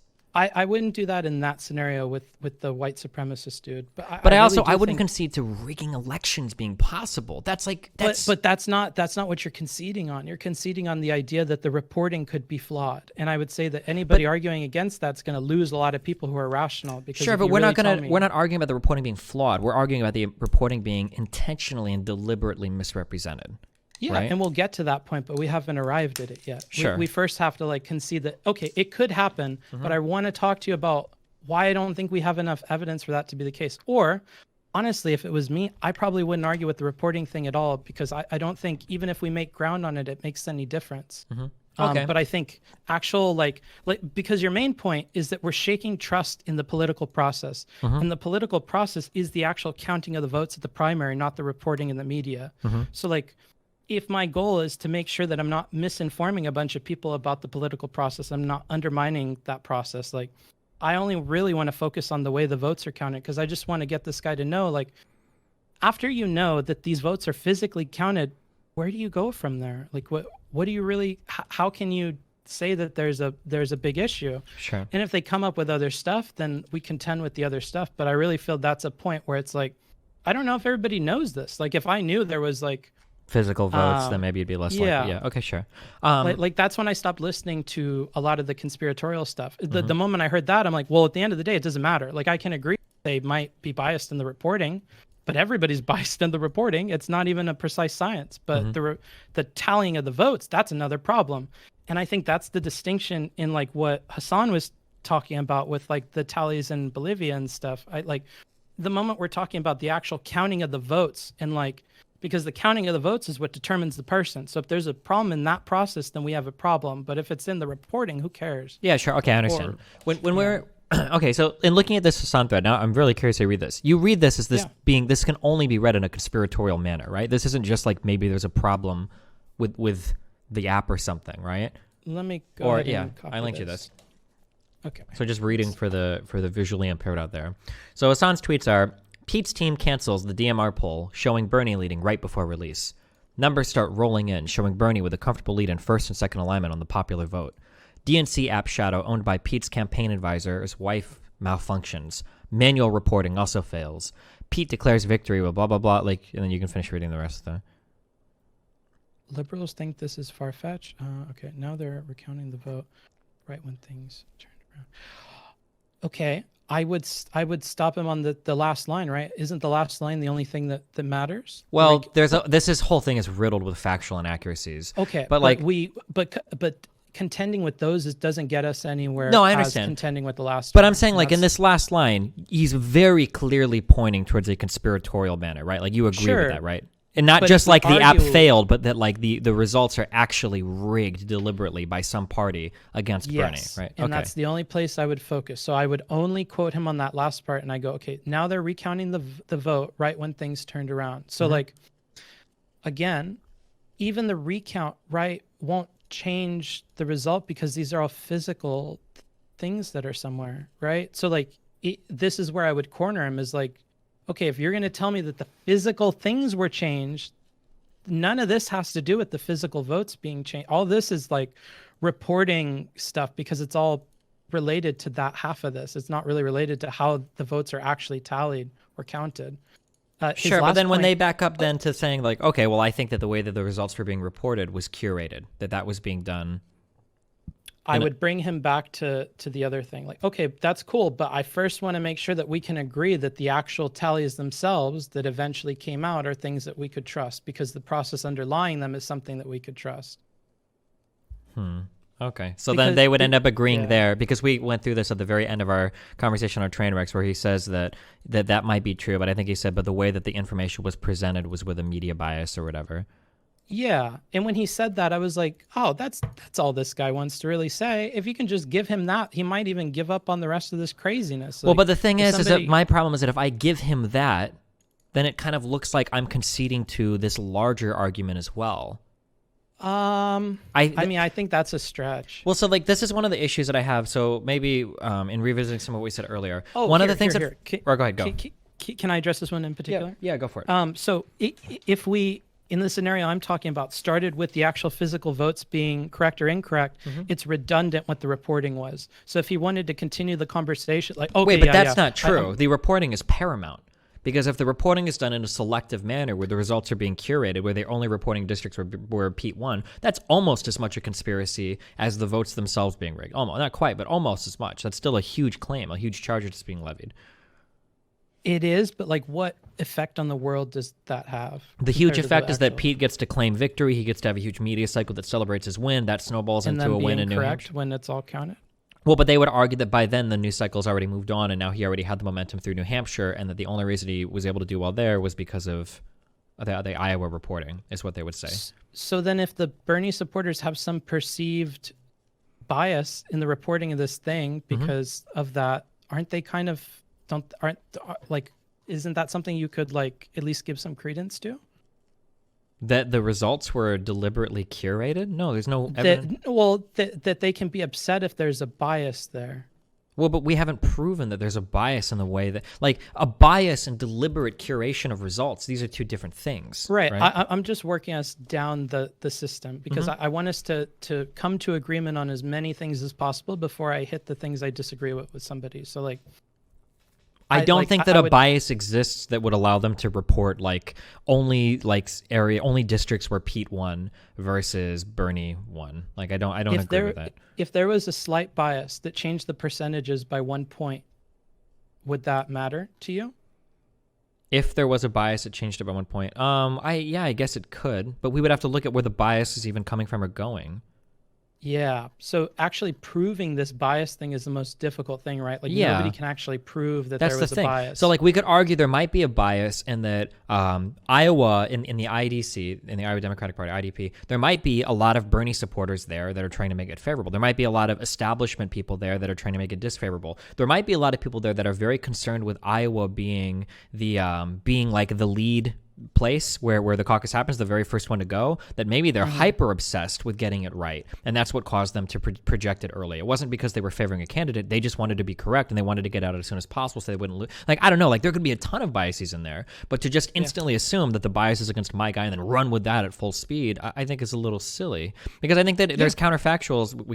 They don't really exist in history, but we could say that it might have been possible that if Iowa had gotten everything right and Pete had been declared the victor on night one, even if it was by only 0.08 state delegate equivalents, that him taking that victory on night one with no confusion, that might have actually been a bigger and better story for Pete moving forward, because Bernie has way more momentum and downstream power in these states where he's got fundraising campaigns and everything set up, versus Pete, who's kind of all in on Iowa, New Hampshire. So if anything, you could argue that this hurt Pete, but a lot of people wouldn't even consider that argument. I don't know, sorry. And I didn't want to pull this out on you until it got to the point, but I think if we ever get to here where you feel like you're getting frustrated or it's going to this direction, you can always bring it back to that, like the very first thing I mentioned, where it's almost impossible to guess this election thing until at the very near end, because anything could happen the month before that changes the whole course of everything. Yeah. So anybody trying to argue about changing the whole course in any single event that happened previously, it's like, well, yeah, and there's an infinitesimal amount that could be coming. So like arguing on this one, unless you have really good factual stuff, is not good. And if you are going to argue about it, don't give me a bunch of like Twitter conspiracy stuff like what do you hope to accomplish with this? Your guy already won. So are you doing an investigation? Yeah. Are you advocating for a whole change to the system? This has snowballed into like other areas where for Nevada, like people like, I think people like Kyle Kalinske were retweeting that like all the betting markets have Bernie winning this. Don't even try to rig it. Like if this would have been a loss for Bernie, like we would have been full blown into the like the results are fake, blah, blah, blah, blah, blah. Like, and I don't know. I feel like all of this just leads into that, which is frustrating for me, but I'm sure you understand that. Yeah, I mean, if it heads in that direction, we have these like bigger outs. Like, okay, but at the end of the day, like if we're both getting heated about it, at the end of the day, this isn't gonna like change the results of this. Or if you really think that this is the problem, Hassan, and there's really like this whole thing, and that there's like enough evidence out there beyond like coincidences to make this leap, then like you should be calling for an investigation or something. I don't know. Like you're just kind of pushing your own investigation into it and your own facts as like an uninformed researcher. So like I don't know if you don't have like other bigger things looking into this or more solid stuff. Like I don't know. It seems like the direction you would push it in is like towards an investigation or something. Like when people were upset about the Hillary emails and constantly asked to have them look into. Like if you really think there's a conspiracy, then I better hear you advocating for an investigation and not just like making up your own conclusions about it. I don't know. Sure. But well, they were in favor of like a recanvass, for instance, until the very end, and then they got against the recanvass when Bernie started to come out ahead, which I feel also shows kind of a strange motivated reasoning there. But yeah, they have motivated reasoning no matter what. And I think it doesn't do us any good to point that out, because as I talked about before, like Hassan is he is somebody that is a political advocate. Like he definitely has the person he wants, and he's actively like even with the stream, like he's constantly talking about Bernie stuff and whatever. Like he has a clear goal. So yeah, he is going to have that there. And I don't think pointing it out is going to be helpful to us, but working within it is maybe. Sure. Okay. I'm at 6:01 for this. I'm ready when you're. What time are you at? 6:01. Okay. 3, 2, 1, go. First round here, or this candidate did well in this state delegate equivalent here, or this, it gives the media cycle a time to let every candidate kind of have a little media moment, which is sort of a ridiculous thing that we do with Iowa, and is in and of itself anti-democratic, by making it so that we're not actually just tallying up what people's preferences are and letting that be the process that works. And I'm sorry, what was your second point again? My first point had to do with the idea that there is more data, and therefore it should be reliable, and I don't think that's true, right? Yeah. Transparency is the thing that makes things more trustworthy. Sure. Right. And sorry, I started writing down your first point, so I don't remember the second thing I said.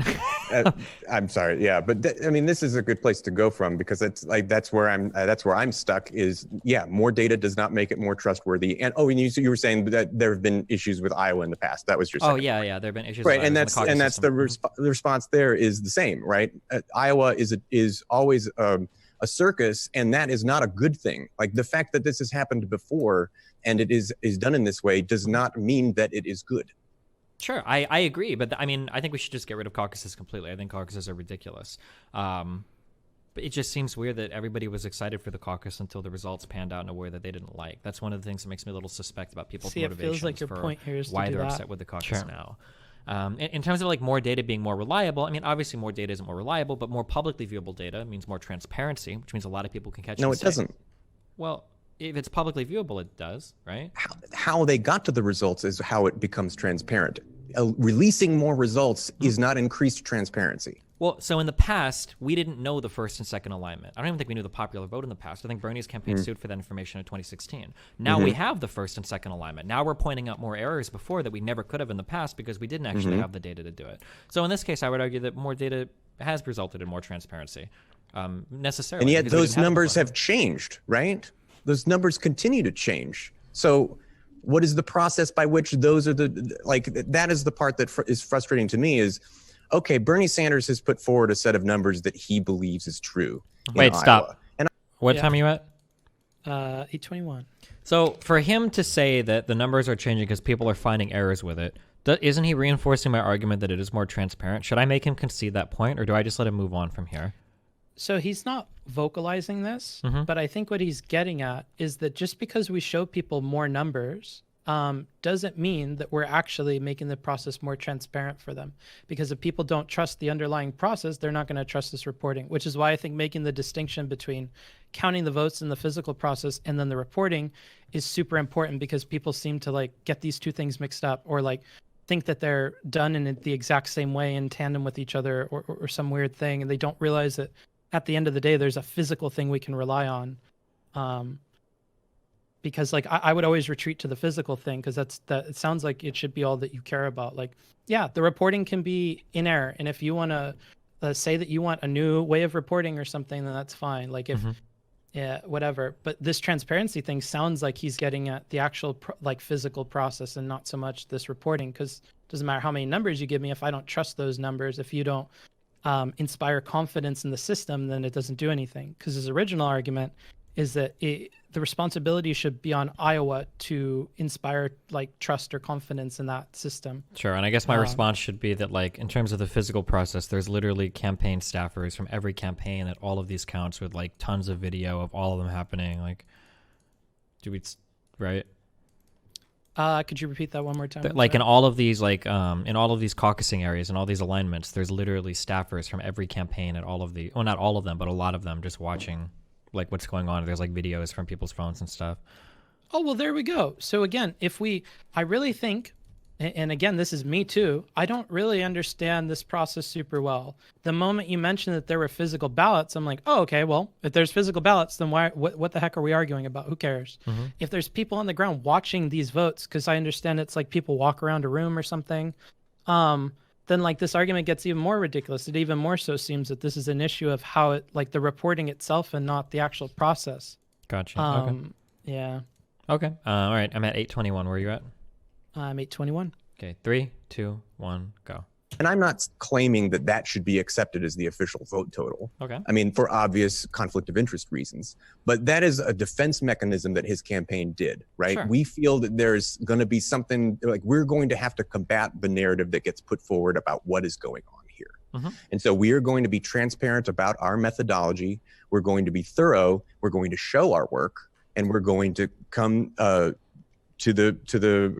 Iowa after the fact, and when we say we don't agree with what you've done, and we're going to demand a recount, which is what they're doing. Well, how is Bernie's process any more transparent than the Iowa Democratic Party's process?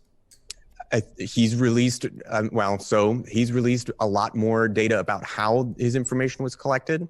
He's released more data about the actual result totals on the night of, and those totals haven't changed, right? The fact that vote totals are changing and we don't exactly know why. Yeah, he's confused about the way this suspect. works. Yeah, I don't know.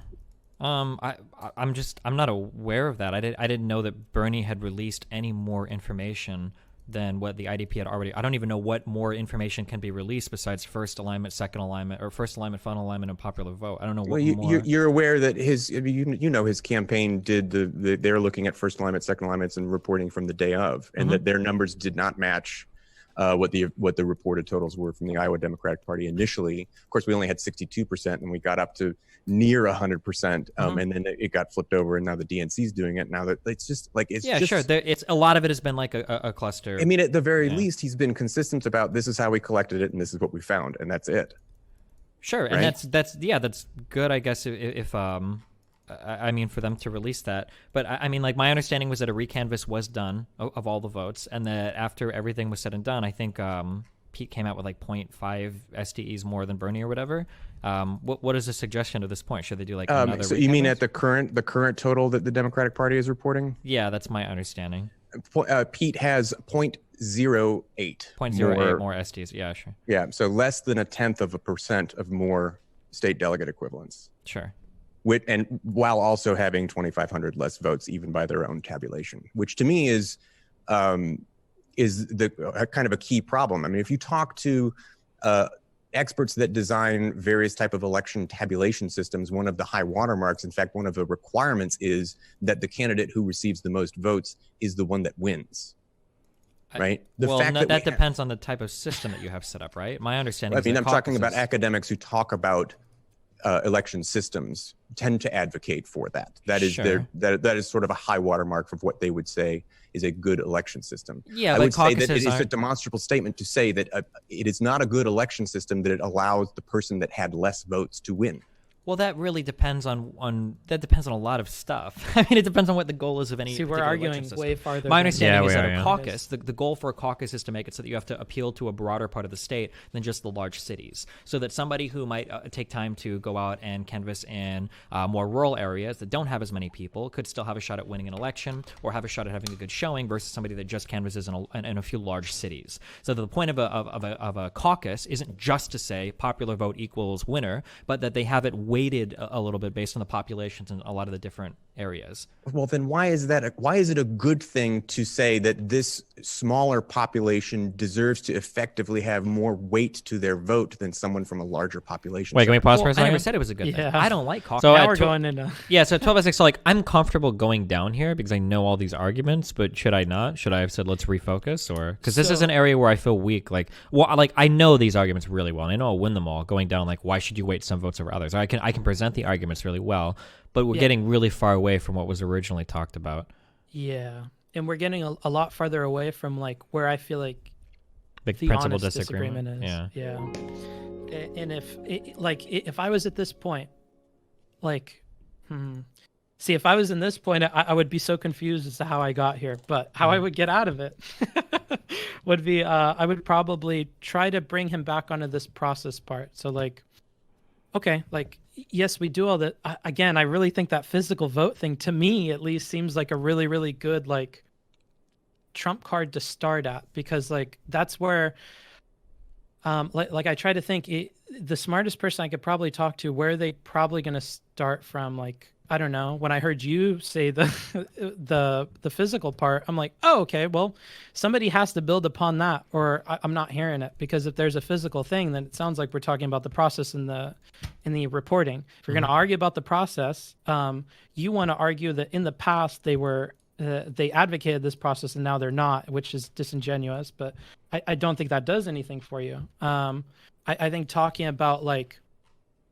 okay, we did a recount and the recount was a little bit different. Like, how are we doing that recount? Obviously, the error was that you're pointing out happened between the original count and the recount.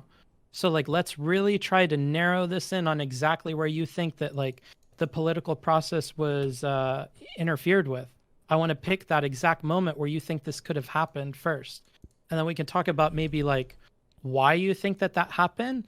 And, you know, another good thing to get people out of the conspiracy question is like, what would it take to convince you otherwise, right? I think that question works way better when we're in that specific scenario, when we're down to like, Okay, so like in this one day, you think somehow somebody was able to change these votes ever so slightly in his favor. How did they do that? Who was involved with this that could have done that? And how come you didn't start at this point when discussing your conspiracy theory? How come we have to talk about all these other bigger issues when the actual point at which we could have interfered with this process is specifically right here? It almost seems like all those other arguments really didn't get the heart of the matter. And if the heart of the matter is this one moment, let's try to only talk about this one moment, because that limits like what you have to fight against. You don't have to fight with the fact that like his wife was this and they paid this and everybody donated this. Like, we're only going to talk about the one moment where this could have been rigged, because that's what I'm interested in, is like, where do you honestly think somebody like put their finger on the scale? Like, where was that? Gotcha. Yeah. Okay, fuck. All right, I'm tired of rhetoric for today. You've made me tired, okay? I'm sorry. No, it's all good. Okay, I'm going to try really hard. What do you think my goal should be in the next conversation I have with somebody? To convince them, to convince an audience, or... Oh, wait. Okay, hold on, wait. I want to talk about just one kind of broad thing that we've kind of touched on over and over again in these past few conversations. Sure. One of the reasons why I feel like I have to reach a bit over somebody is because I feel like I need to address claims that they won't make, because their audience is hearing things a different way than my audience or a neutral audience would hear. So here's like an example of this where I feel like maybe you would be critical of me, but then I would try to defend this. So let's say somebody comes on and he's going to have an argument with me, and initially we're talking about men and women. And let's say this guy says, I think that there are like key biological differences between men and women. Okay. We might have an argument where like, I don't want to concede almost anything because I feel like I need to ask him, like, do you think that like women and men like can't compete in the same workplaces or something? And he might say, like, well, I'm not talking about that. I'm just saying I think that there are differences between men and women. I think everybody can see that, and it's really obvious. And what he's doing is his audience knows that when he's making this distinction, they're running this back to women can't compete with men in a workplace, women belong in the home. That's his true position. But when he has an argument with me, he's never going to bring that position out. So for us to have an argument where descriptively, it seems like we line up on probably almost everything. I mean, I would acknowledge, of course, there might be biological differences between men and women, but for me to make that concession and not push back a point that he's not actually vocalizing would make it look like I'm basically agreeing with a guy who's like a traditional conservative, and he's going to run that back as a win to his audience, and then everybody's going to view it the same for me, or everybody's going to say like, well, Destin, you know like what he's talking about, like what the fuck is wrong with you? Yeah. Well, don't let yourself like end the whole argument right there. I don't think you would have to. So like if he's like so you're saying that his underlying belief is that these differences in men and women make men better at this or this or this. Women have a certain place in the household and men have a certain place in the workplace. And that, Okay. Yeah. So if he's saying that there's a biological difference and that biological difference makes that, I don't think that follows. Like, even if we agree that there's like a biological difference between men and women, you have to prove to me, like beyond a reasonable doubt, that that biological difference really makes you better than somebody else who's trained to do the thing. Like if I take, a dude and a chick and I teach the chick how to do like a CEO job and I put her through like an MBA program and I face her versus the dude who had like just being a dude, like I don't think he's gonna win. I think there's more to it for those jobs. It feels like that's where I would argue. It feels like if I start to concede a few points there, though, that like, I mean, you don't always have to concede it. Like you can say like I think there are biological differences between men and women, but I don't think that based on those differences, we can infer that like they should have vastly different jobs or whatever. I think that that a lot of these biological differences are corrected for over time, or like correcting for them in any like tiny way offsets any potential difference they could make as far as like your consideration for a particular job. Like I think that argument in and of itself doesn't logically follow. So like I'm okay with going, yeah, there's biological differences. I don't think the small differences that there are at like these population levels really indicate that one is better for a job than another.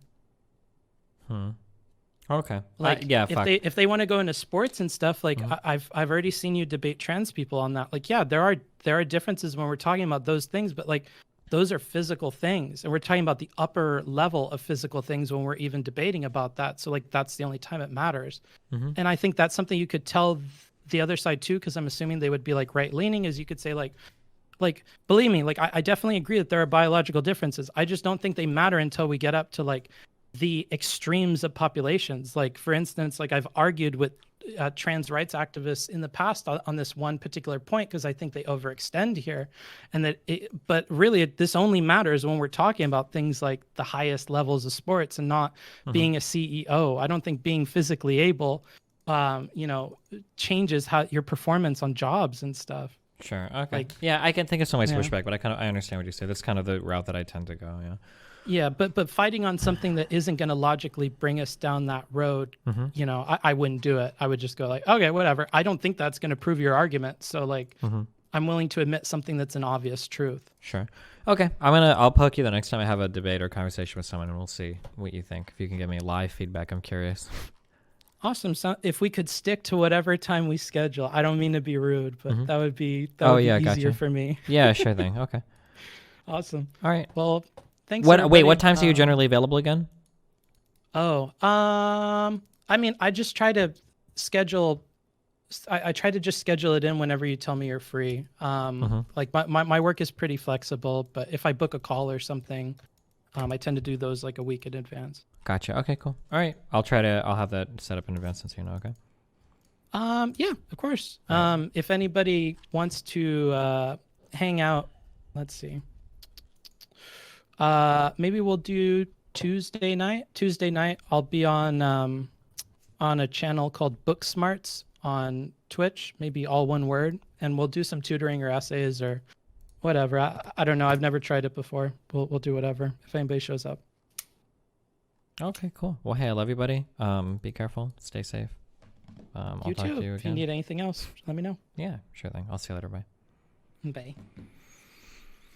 Kind of holds on to power because, as long as things are going okay, people are generally, happy with things. Yeah, and that's the problem with